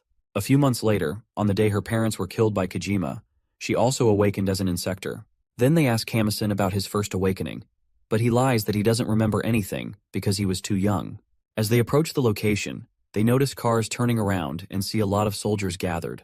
Sung asks one of the soldiers about the situation, and the soldier tells them to turn back, as an operation is underway ahead. Suddenly, Camison orders Yedjin and Sung to keep moving forward because there is an insector up ahead. Sung agrees, lying to the soldier that they are turning around, and then quickly speeds up the car forward. Meanwhile, at the danger zone, the soldiers are fighting a dragonfly insector. After easily defeating them, the insector begins picking up the soldiers' ammunition and grenades. A soldier calls for backup, reporting that the first platoon has been wiped out. At this moment, the Bugreaper group arrives and reassures the soldier that they will handle the situation. Nan, the branch manager, steps forward with her team, ready to take on the insector with her skills. When the soldier insector Assay attempts to fire at Nan, her companions rush in to protect her, launching a powerful current attack that forces him to push back. Noticing the opportunity, Nan leaps forward and lands a series of strong punches to his face. As he begins to lose control, she orders her companions to capture him alive and take him to the branch, where he might still have some consciousness. But before they can react, Assay recalls a moment when Kim gave him a dragonfly. In an instant, he transforms his hand into a weapon and launches a deadly attack with the dragonflies, which kills Nan's companions on the spot. She gets stunned, and Assay commands his dragonflies to attack her, but she responds by unleashing another burst of electricity which kills them all. To her surprise, Assay begins to flee. She tries to strike him from behind but fails, so she immediately starts chasing him. Meanwhile, Yedjin and Sung arrive at the bus, but when they look inside, they find it empty. Sung asks the police officer about it, and the man explains that the bus was already empty when they arrived. He also adds that there's no record of anyone being taken to the hospital. After hearing this, Yedjin calls Camison, who is chasing Assay as well. When he asks about the students, she tells him that they're all gone. She explains that since everyone is missing, it's clear they've been hidden away to be used as food. In response, Camison shifts into his Ant-Man form and leaps forward to track down Assay. Meanwhile, Choa is in a secret location where Assay has brought all the dead students. She dreams about the moment when Assay killed the students on the bus. Suddenly, she wakes up to find herself in a dangerous spot, and she notices that Assay has arrived. Seeing him, she quickly lies down among the other dead bodies, trying to stay hidden. Assay approaches one of the corpses and begins eating it violently, leaving Choa stunned. When he turns to leave, she realizes she must escape or she'll become his next meal. In a panic, she calls Camison, who assures her he'll come to save her. Just then, Assay notices she's still alive and grabs her by the neck. Choa pleads for him to let her go, but he doesn't listen. As he prepares to eat her, Camison suddenly arrives and lands a powerful punch to Assay's face. The force of the blow sends Assay back, and his arm is severed in the process. Choa feels confused about why this Ant-Man is saving her, and Camison quickly orders the ants to gather around her to protect her from the attack. Meanwhile, Assay forms a large rifle from his hand and starts firing at Camison. Camison leaps forward, skillfully dodging the bullets, and aims a punch at Assay's face. However, as a trained soldier, Ase easily avoids the punch and lands one of his own on Camison's face. As they clash, Ase fires at Camison's stomach, forcing him to step back. Then he releases a dragonfly attack, which splits Camison's body in two. Despite the damage, Camison's body quickly reverts to its original form. With his power, he creates a massive hand and slaps Ase on the face. In response, Ase fires at him, but he blocks all the shots with his large hand and orders the black ants to attack. The ants quickly swarm around Ase and manage to cut one of his legs. However, Ase grabs Choa and begins to flee. Noticing this, Camison quickly starts following him through the air as well. As they move, Ase asks Choa why Camison is saving her when no one had saved him before. He angrily throws her down, intending to let her die, but Camison catches her just in time. As Ase prepares to fire at them, Nan suddenly arrives and unleashes a powerful electric attack on Ase and defeats him on the spot. She then tells Camison to let go of Choa because this girl will only get in the way of her finishing him. She asks if he plans to take Choa hostage, then angrily leaps at him to strike. Camison swiftly moves aside and she grabs the unconscious Choa and also gently lays her down. As she continues to attack with all her power, she realizes Camison isn't counterattacking, he's only defending against her moves. Feeling confused, she asks him who he really is, and if he's truly trying to protect Choa. He confirms it, and she brings up the matter of 397 people who were killed the day before, angrily pointing out that there's no way an Insector could save anyone if those people were also killed by one. As she charges at him again, Choa suddenly stops her from behind. She tells her that she knows Nan kills Insectors to save lives, but Camison is just like her, because he saved her too. As she steps in front of him, Nan gets surprised and by grabbing Choa tightly, she warns her that Camison is an Insector, a beast that often kills humans. She adds that while he may have saved her now, he might be hiding something and trying to deceive her. She angrily mentions that her comrades were also killed by an Insector named Kijima, who was created by humans to protect humanity and was meant to counteract other Insectors. Hearing the name, Camison gets stunned and thinks to himself why Kijima would target the Bugreapers. He realizes there's a strong possibility that Kijima made a move against them after learning about Camison's existence, and that this attack on the Bugreapers might be connected. With that thought, he pulls Choa by the shoulder, and as he begins to transform back into his human form, he tells her that he promised to save her. He adds that he understands why Kijima came here, because it's all connected to the case. Afterward, Nan and Choa sit in the truck, and Nan calls a senior to inform them that she's heading to the headquarters with the marine deserter Insector in custody. She also mentions they've captured a black ant who has information about the case. Once she provides all the details, she arrives at the headquarters, where Yedjin and Sung are also following her. They both feel confused about Camison's intentions and what's going through his mind. They recall the moment when they were at the location with Camison and Nan, and Camison was easily preparing to go with them. Just as they tried to intervene and save him, a group of black ants appears and tells them to follow Camison and not take any action. Inside the headquarters, Nan greets the workers and asks a lady to take care of Choa and heads toward the interrogation room with Camison. As Choa walks with the lady to the infirmary, she notices another room where Pio is tending to Jin, who has his arm and leg injured. She also sees a few people attending to Kojima's injured arm. Meanwhile, Jin recalls a past moment when Tae agreed to accept the injection of insect factors in order to save everyone during the fight. As he thinks about the situation, he feels guilty, believing everything is happening because of him. Noticing his distress, Pio reassures him that even with one arm and one leg, he will still be the strongest Bugreaper. While they're talking, Pio receives a call that surprises him. He excuses himself by telling Jin he needs to step out for a smoke. He heads to Nan and asks about the student she brought. She explains that this person knows Kijima's goal and the ant castle project Pio had mentioned. She reveals that he's the first product of the Black Ant experiment. Pio gets surprised by the news and they bring the student to the interrogation room, where everyone is watching through the glass. As they observe, Pio reflects on an image from a book, and Camison comments that Kijima, who is known as the King of Insectors, also knows he's a product of the same project. Pio asks him if he's the same as Kijima, but Camison rejects it, stating that while he doesn't have clear memories of his childhood, he understands the kind of being Kijima is. He explains that he is Project Number 2, a hybrid creature created by combining the strongest insects with the Ant Castle project. He is currently the leader of the celestial insects.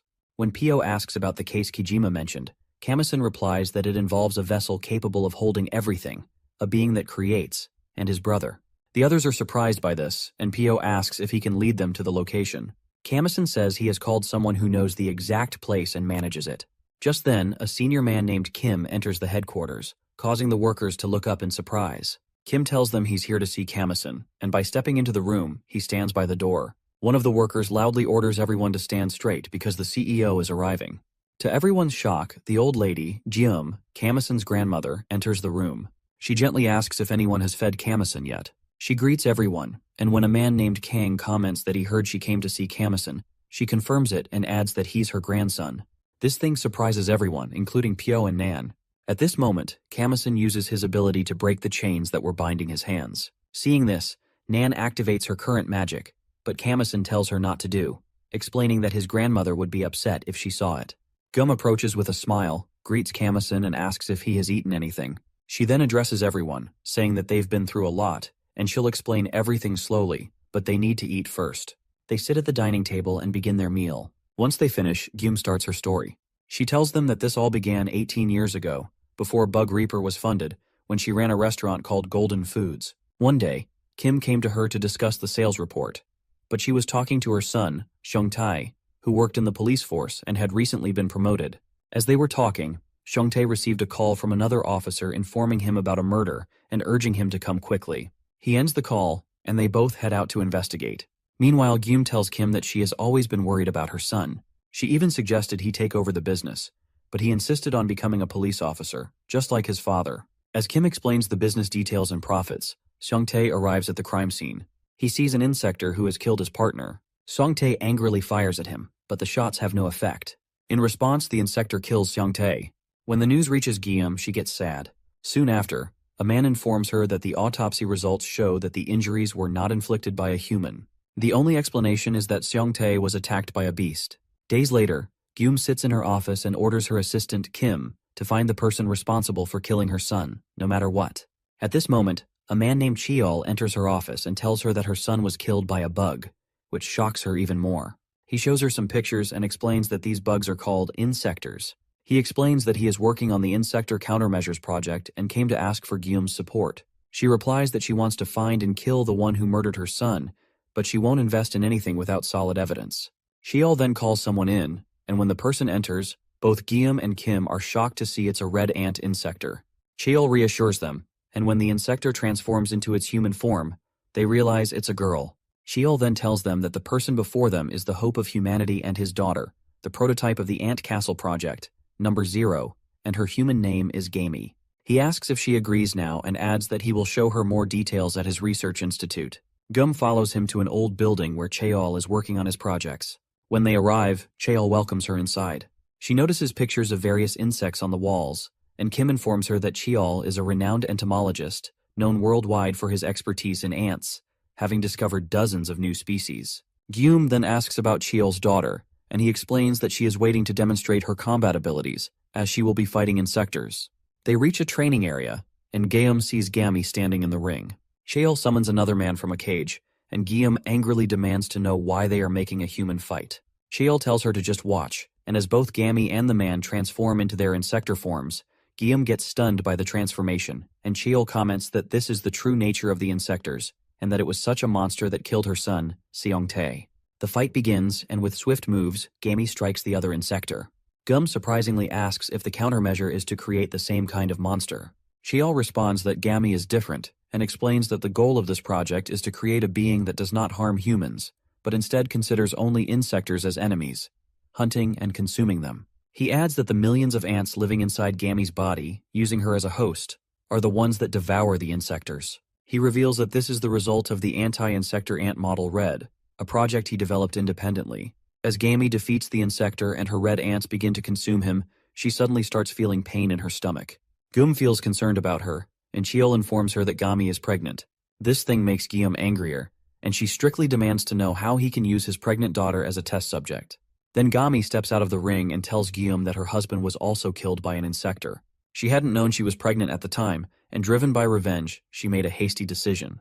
However, she doesn't regret it, because the future of her child is more important than revenge. She then asks her for help, and Gyum quickly agrees, but warns Cheol not to harm the child. She takes Gammy home and cares for her gently, while Cheol continues working on his new project. Days pass, and Gammy gives birth to a child, which causes Gyum to get emotional.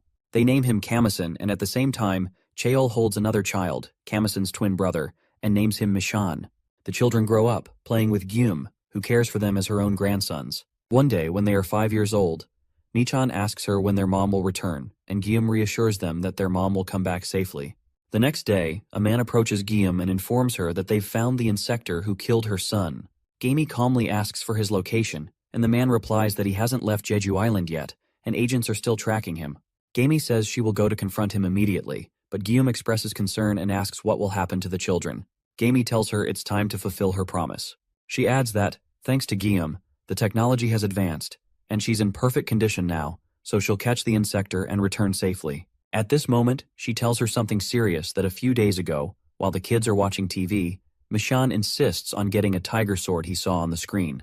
When Guillaume tells him they'll buy it another day, she's shocked to see Camison create the sword with his ability, using the black ants. Guillaume realizes that his Insector abilities have transferred to him. She then asks about Michan, but Gamey reassures her that Michan has no abilities and is just a normal human. Gamey apologizes for surprising her, but Guillaume assures her that as their grandmother, nothing about this news shocks her.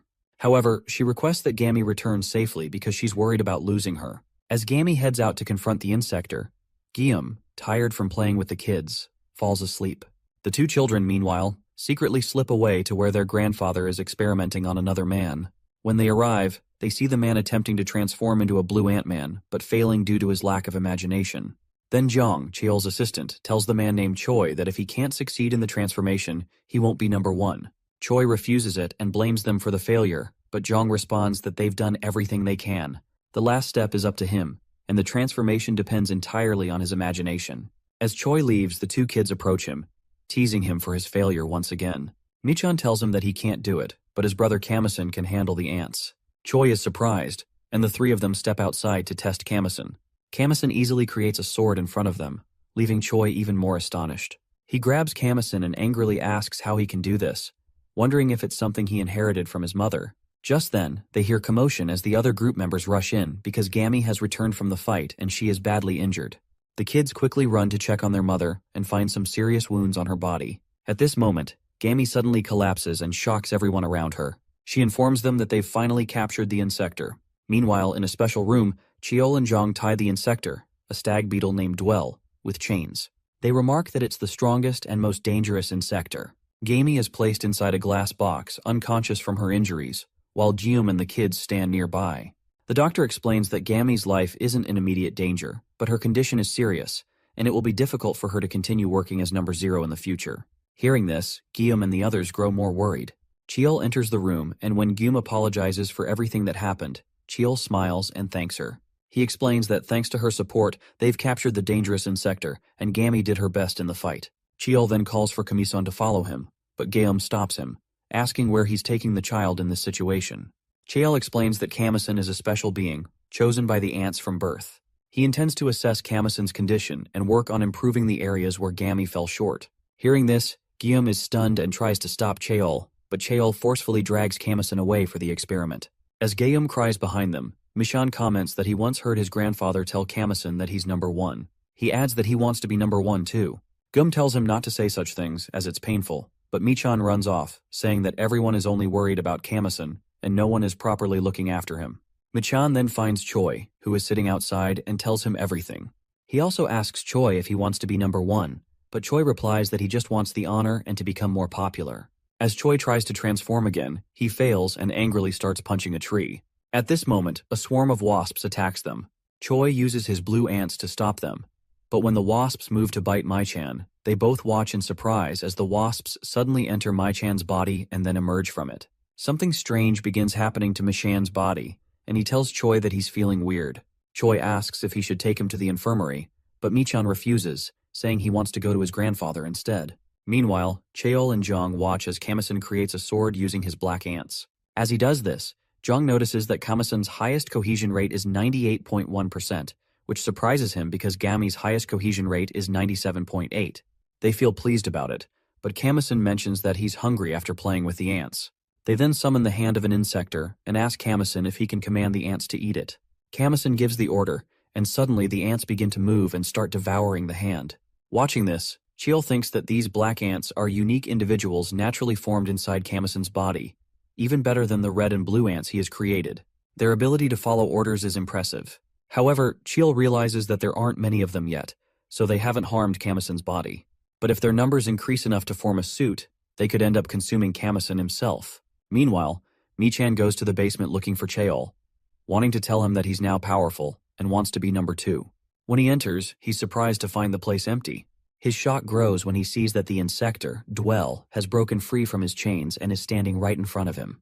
Cheol and the others are quickly informed about this, and as Dwell moves to kill Michan, Choi arrives in his Insector form and lands a punch to Dwell's face. A fight breaks out, but Dwell beats Choi badly. As he moves toward Michan, Choi shifts into another Insector form, B, and delivers a powerful punch to Dwell's stomach, which sends him back.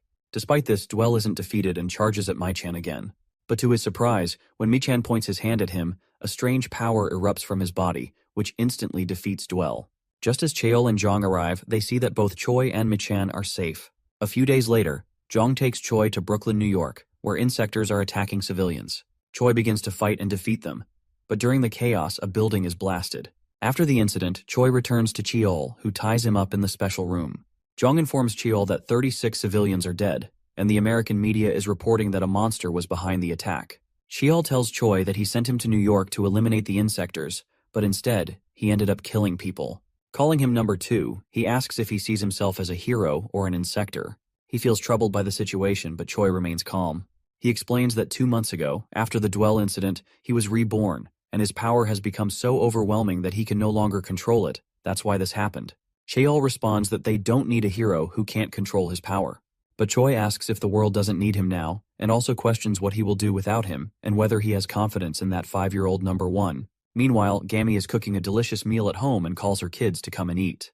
Camison is excited to see the food, but asks sadly about his grandmother, who hasn't been around lately. Gammy recalls the moment when Guillaume left and reassures Camison that they will visit her next time. She also asks him to call Michan for dinner. When Camison goes to find his brother, he sees Michan talking with Cheol and is telling him that he can now control insects freely, and with this power, he can make everyone stronger. He says he's also a hero. Cheol remembers something Jong had told him earlier, that Michan is like an insect net, able to absorb not only bugs, but also insectors into his body and transfer that power to humans. Hearing this, Cheol hugs Michan and sadly tells him that he is a failure, which causes Michan to get surprised. Later, while Camison is sleeping, Michan sneaks up to him and starts absorbing the black ants from his body because of jealousy. Camison screams in pain, and when Gammy hears him, she rushes in and slaps Michan for his actions. She tells him that if the ants keep entering their bodies, it could be dangerous, and she just wants him to stay normal. Michan disagrees, saying that everyone knows what his power is, but no one is happy about it. Just then, Cheol arrives and, seeing Michan's rude behavior, decides to take him with him. He announces that Michan has the ability to absorb and release the power of insects, and he has been deemed a dangerous threat. He adds that until they can determine the proper treatment, Michan will be placed in quarantine. Hearing this, Michan feels bad and mutters that he's not a failure, as he's the only one who has truly succeeded. A few days later, Gammy visits her father and asks what will happen to Michan, as it's been 2 weeks. Kale responds that he has calculated it many times, but Michan will one day cause the destruction of humanity. As they talk, Choi overhears them, and suddenly they sense something strange coming from Michan's cage. Gammy quickly heads in that direction. Meanwhile, Michan summons several insectors, causing chaos in the area. He uses his powers to kill 2 people. When Gammy arrives, she's shocked by the scene, but reassures Michan that she will save him. Before she can act, the insectors attack her. When Michan tells her to accept him, she transforms into her insector form and fights off the other insectors. As she defeats them, she tells Michan that she is his mother, and that she will always accept him. She gently hugs him, and by apologizing for hurting him, she asks him to stop all of this. As she speaks, the bee insector suddenly thrusts its hand into Gammy's stomach from behind, which shocks both her and Michan. He angrily orders the insector to back off. Just then, Choi arrives, and together, they defeat the bee insector on the spot. Afterward, Michan starts crying as he sees his mother lying on the ground. Kaol arrives, and by aiming a gun at Michan, he orders him to step away from Gammy. As he prepares to shoot, Choi pulls him back and asks what he's doing. Cheol demands him to stay out of it, and threatens to dispose of him as well, but Choi laughs and tells him to do what he wants. Then Cheol pulls out a remote and tells him that if that's the case, he'll dispose of him first. As he prepares to press the button, Choi suddenly leaps at him, grabs him by the neck and asks if he planted a bomb in his body. Cheol confirms it, and Michan recalls a previous conversation with Choi, where Choi mentioned that Michan's presence had awakened him into a powerful insector. Just as Cheol presses the button, something strange happens to Choi's body. Cheol explains that he had planted a new queen blue ant inside him, and had just activated the attack order with the detonator. As Choi's Insector form begins to melt, Michan steps in and uses his powerful ability. When the dust settles, Cheol feels relief and thinks that the danger is over. But to his shock, Choi is not defeated. Instead, he grows stronger, turning into a monstrous form. Meanwhile, Michan is not in his senses. Cheol surprisingly asks if Choi has turned into a monster, and Michan clarifies that Choi has simply awakened for real. As Choi moves closer and prepares to punch Cheol, Gami steps in and blocks his punch with some effort. Meanwhile, as Camison is exhausted from searching for his mother, Choi lands a punch on Gami and sends her back. Cheol quickly tells her that he has a plan and urges her to go upstairs, take Camison with her, and run. Gami insists that she can't leave without Michan, but Cheol replies that Michan is gone and no longer conscious of what's happening. As they talk, Camison suddenly arrives and gets shocked to see his mother in such a condition. Michan angrily blames Camison, preparing to attack him. Just then, Cheol opens fire on Choi and shouts that he can't let humanity's hope be lost like this. But from behind, Michan declares that if that's the case, he will become humanity's despair. In an instant, Choi cuts Cheol in half, which causes Gami to be stunned.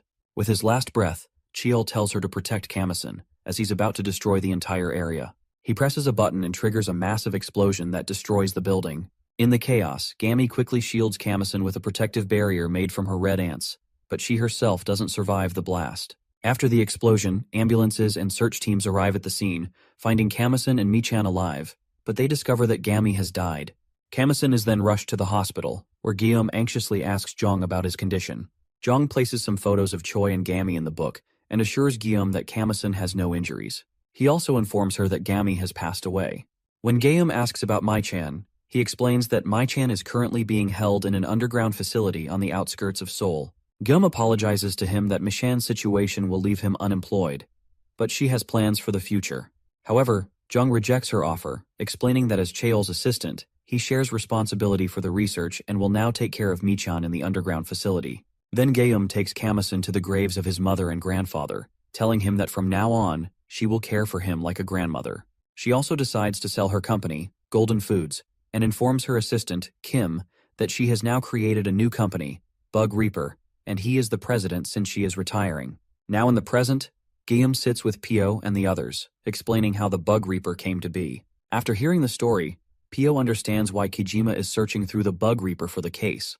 He then asks her about Kijima's location, but Guillaume responds that she came to tell them that, but first asks what they plan to do with the boy. She suggests that keeping him locked away would be the best option for everyone. However, Pio comments that if they do nothing, Bugreaper will eventually be destroyed by Kijima's relentless attacks. As everyone struggles to figure out what to do, Camison suddenly speaks up, declaring that he will handle it. His statement shocks everyone, and Nan asks if he plans to kill his own brother. Camison responds that he's not going to kill Michan, but instead he will erase his ability. He explains that he's done something similar before, mentioning that it involved an artificial being similar to an insector. He believes that if the ants can consume the insect gene inside Michan, he can save him. Meanwhile, Sung and Yedjin are still waiting in the car for Camison to return. As they chat, they notice Gyun, the same man from before, comes there. They get surprised as Gyun throws bubbles toward the Bugreaper headquarters security. When the security team touches the bubbles, they explode. Realizing what's happening, Yedjin and Sung rush to the scene to fight him. At this moment, Camison senses the presence of an insector approaching. A voice announces that an insector is destroying the outer wall of the headquarters, and 2 more insectors are standing nearby. As everyone prepares to fight, Camison reassures Pio that the other 2 insectors are his friends. He tells Pio to bring the grandmother to Michan, and he himself will join them afterward. Meanwhile, Gun confronts Yedjin and Sung, asking about their third companion. He also brings up the proposal he made to them earlier. The 2 reject it once again and firmly demand to know why he's here. Gyun responds that he's come to retrieve Kojima's lost arm and confirm the existence of the case. Both Yedjin and Sung are confused, and Gyun adds that, aside from him, the entire Hexagon organization is on standby, ready to raid every Bugreaper base in search of the case. At this moment, some of the group members rush in to fight Gyun, but he calmly remarks that he needs to finish his task quickly, as he hates being late for work. With that, he throws a bubble attack at Yedjin and Sung, who immediately realize that the bubbles contain bombs and start dodging them. Explosions go off around the area, and both Yedjin and Sung leap at Gyun. When Sung tries to punch him, he is shocked to see a bubble shield appear in front of his face. Gyun then transforms into his Insector form and orders them to attack him all at once. Sung attempts to punch him, but Gyun swiftly moves aside and lands a powerful kick to his face and sends him back. Sung keeps attacking, but Goon easily dodges every move. When Sung tries to land a barrier punch, a bubble shield appears in front of him again, and Goon responds by delivering another kick to his stomach. As Sung kneels down, Goon approaches and notices that they both have names like Silk and Red, so he gives himself a name based on his specialty, Bubble. He then mentions that he has another skill and tells Yedjin that he's about to show it to her. With that, he leaps at her and by grabbing her, he throws her forcefully to the ground, causing her to faint instantly. Watching this, Sung grows angry at himself. As he reflects on his past, he realizes that every time he fights, he ends up losing. He thinks about the medals he once earned, and understands that his current situation is a result of the shelter he now belongs to. Thinking that, he suddenly breaks his own shelter and throws it aside. Meanwhile, Goon prepares to deliver a leap attack to the unconscious Yedjin. Just as he's about to strike, a swarm of ladybugs appears, pushing Yedjin out of harm's way. Feeling confused, Goon looks back and sees Sung standing there, now in his new Insector form. His body is looking stronger than before. Sung carefully places Yedjin to the side and seriously declares that he's going to end this with a knockout. He recalls a conversation from the past when he asked Hannah if eating larvae really made them stronger. She confirmed it and even offered him one, but he refused because he wanted to become stronger through his own strength. She explained that the larvae were like drugs, temporarily granting power without the need for desire. However, once their desire for power reached its peak, they would shed their restraints, triggering what she called the Second Awakening. Thinking about this, Sung feels his body become lighter, and with newfound strength, he charges into battle with Goon. Meanwhile, Yedjin wakes up and is shocked to see Sung fighting the monster. As Goon tries to kick him, an automatic shield blocks the attack. Noticing the opportunity, Sung lands a powerful punch to Goon's face and sends him back. Goon recovers quickly, but when he leaps at Sung again, Sung effortlessly starts beating him. Then Gun launches a series of kick attacks at Sung, but the automatic shields block each one. Sung again leaps forward and delivers a final powerful punch. The force of the punch drives his entire hand into Goon's stomach, causing him to scream in pain. A blast erupts and Goon gets defeated. Both Sung and Yedjin feel relieved, knowing they've taken down the celestial insector from Hexagon. Just then, Camison arrives and Yedjin is happy to see him, but when she asks why he's so late, Camison seriously orders her to get up immediately. She's confused, but before she can react, Hannah appears, and from behind Sung, she injects him with a powerful substance and congratulates him on his second awakening. He collapses, and Hannah apologizes, explaining that this was the only way to get her research recognized by him. At this moment, a massive swarm of insectors appears in the sky. Camison informs Yedjin that these are the larvae from Six Shot, now transformed into insectors. The Bugreapers arrive shortly after, launching a rocket attack at the larvae. However, their numbers are few, and Tae asks about reinforcements. Sam replies that support has been requested from all regions, but everyone is facing the same situation. Tae orders the group to attack, and they begin firing. Watching the chaos, Yedjin tells Camison that they need to leave since the Bugreapers have arrived. However, Camison refuses, saying his grandmother and Cheol are still inside the headquarters, and Yedjin understands that they have to fight. As the larvae leap toward them, Yedjin quickly creates a thread wall with her magic to block their attack, but it doesn't seem to slow them down much. Camison then summons a massive hand made of black ants and sends some shells to devour the larvae directly. While they're focused on the battle, inside the headquarters, Choa continues to follow the lady nurse. Feeling confused, Choa asks where they're going since the shelter is supposed to be in the other direction. The nurse leads her to Research Lab 3, where Kojima's arm is stored. When the doctors question why she's here without permission, she uses her ability to kill them all, leaving Choa in shock. The lady nurse informs Hannah through her earpiece that she has secured Kojima's arm and that the car will be leaving through the back gate soon, so Hannah should follow it. Meanwhile, the car carrying Guillaume and the otters drives out, and as Hannah watches it, she feels satisfied, commenting that they will soon discover the location. Inside the headquarters, the lady nurse transforms into her butterfly insector form, and Choa is shocked to see her. To her surprise, the nurse is none other than her school friend, Sa-jin. She gently greets Choa, mentioning that she didn't expect to meet her here. Choa is surprised by her wings, and Sa-jin explains that she is a rare specimen, one of the few larvae to develop individually among the many others, which is why she has become so strong. She reassures her that from now on, she doesn't need to fear insectors as Sa-jin will protect her, and also that she has to come with her. Just as she says this, Jin arrives and throws a stick at her. Sa-jin quickly dodges it, but the stick lands in the container holding Kojima's arm. Sa-jin throws an attack, but Jin dodges it and launches a current-based attack, which surprises her. She is amazed that a human can fight with only one arm and leg. Just as Jin is about to slash her, Camison steps in between and stops him. She also tells Sa-jin to leave quickly, and Sa-jin grabs Kojima's arm and escapes from there. Outside the headquarters, the group is struggling to deal with the insectors. Despite attacking them directly on their heads, the insectors aren't dying. Camison manages to kill one of the insectors and quickly realizes the problem. He instructs the others to remove the larvae from the necks of the insectors and bring them to him. They agree to his plan. Meanwhile, Yedjin, still holding the insectors with her thread magic, comments that there are still too many left. Feeling frustrated, she transforms into her powerful insector form once again and her hair grows stronger. Meanwhile, Gyum and the others arrive at the location where Michan is being held. As they look around, Pyo and Nan comment that the place appears to be just an apartment. Gyum confirms their observation and greets some of her workers, telling them to rest for the day's work. When Pyo remarks that there's nothing here, Gyum tells them to wait a moment. She and Kim place their badges on the ground, and suddenly the ground slides open and reveals a hidden passage. Underground, Michan, tied to a chair, informs Jong that someone is approaching. Meanwhile, Sa-jin arrives at the secret location where Kojima is staying, and respectfully hands him his arm. Kojima attaches his arm back and assures Sa-jin that he will spare her life, ordering her to lead him to the location of the case. Back at the hidden place, Guillaume and the others descend, where Pyo and Nan are surprised to find a hidden area beneath the apartment. Guillaume comments that this is the first time she's seeing it herself and apologizes for the inconvenience. As she explains the situation, they continue downward.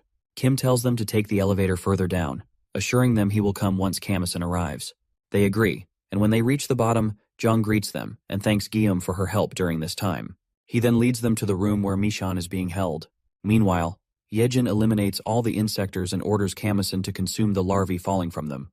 The ant shelters quickly devour them, and when Camison commands them to regroup on his body, he transforms into a powerful antman, which surprises Yedjin. He instructs her to follow him and moves swiftly.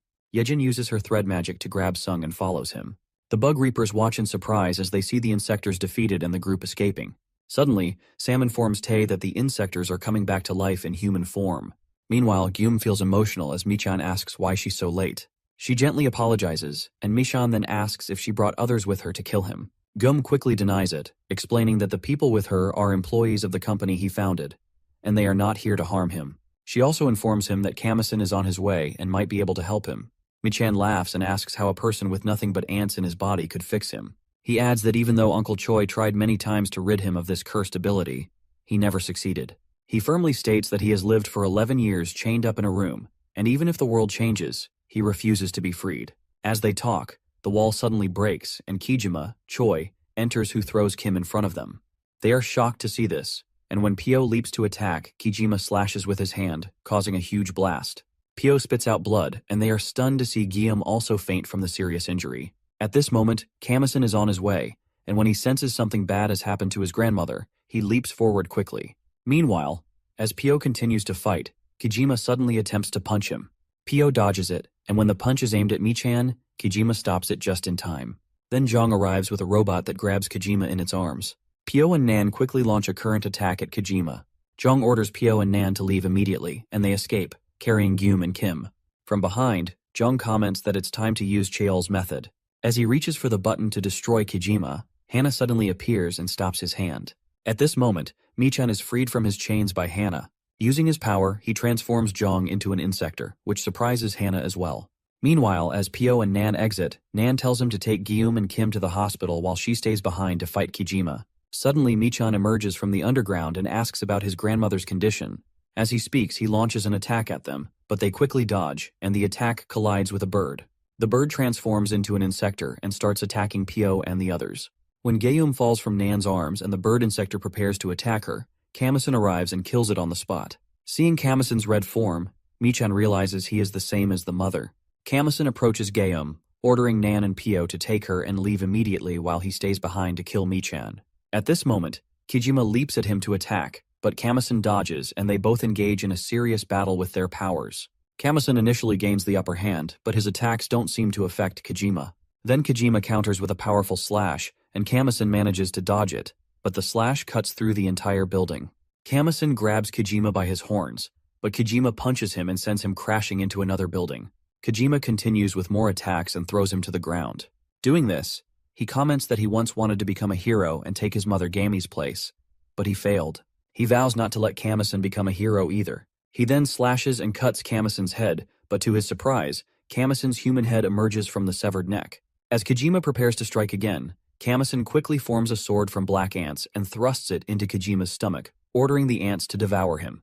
The ants obey, and Camison feels relief. However, he is shocked to see that the ants have only eaten Kojima's half armor. At this moment, Camison is unable to move, and as Kojima prepares to deliver the final blow, Michan suddenly appears between them and stops Kojima's hand.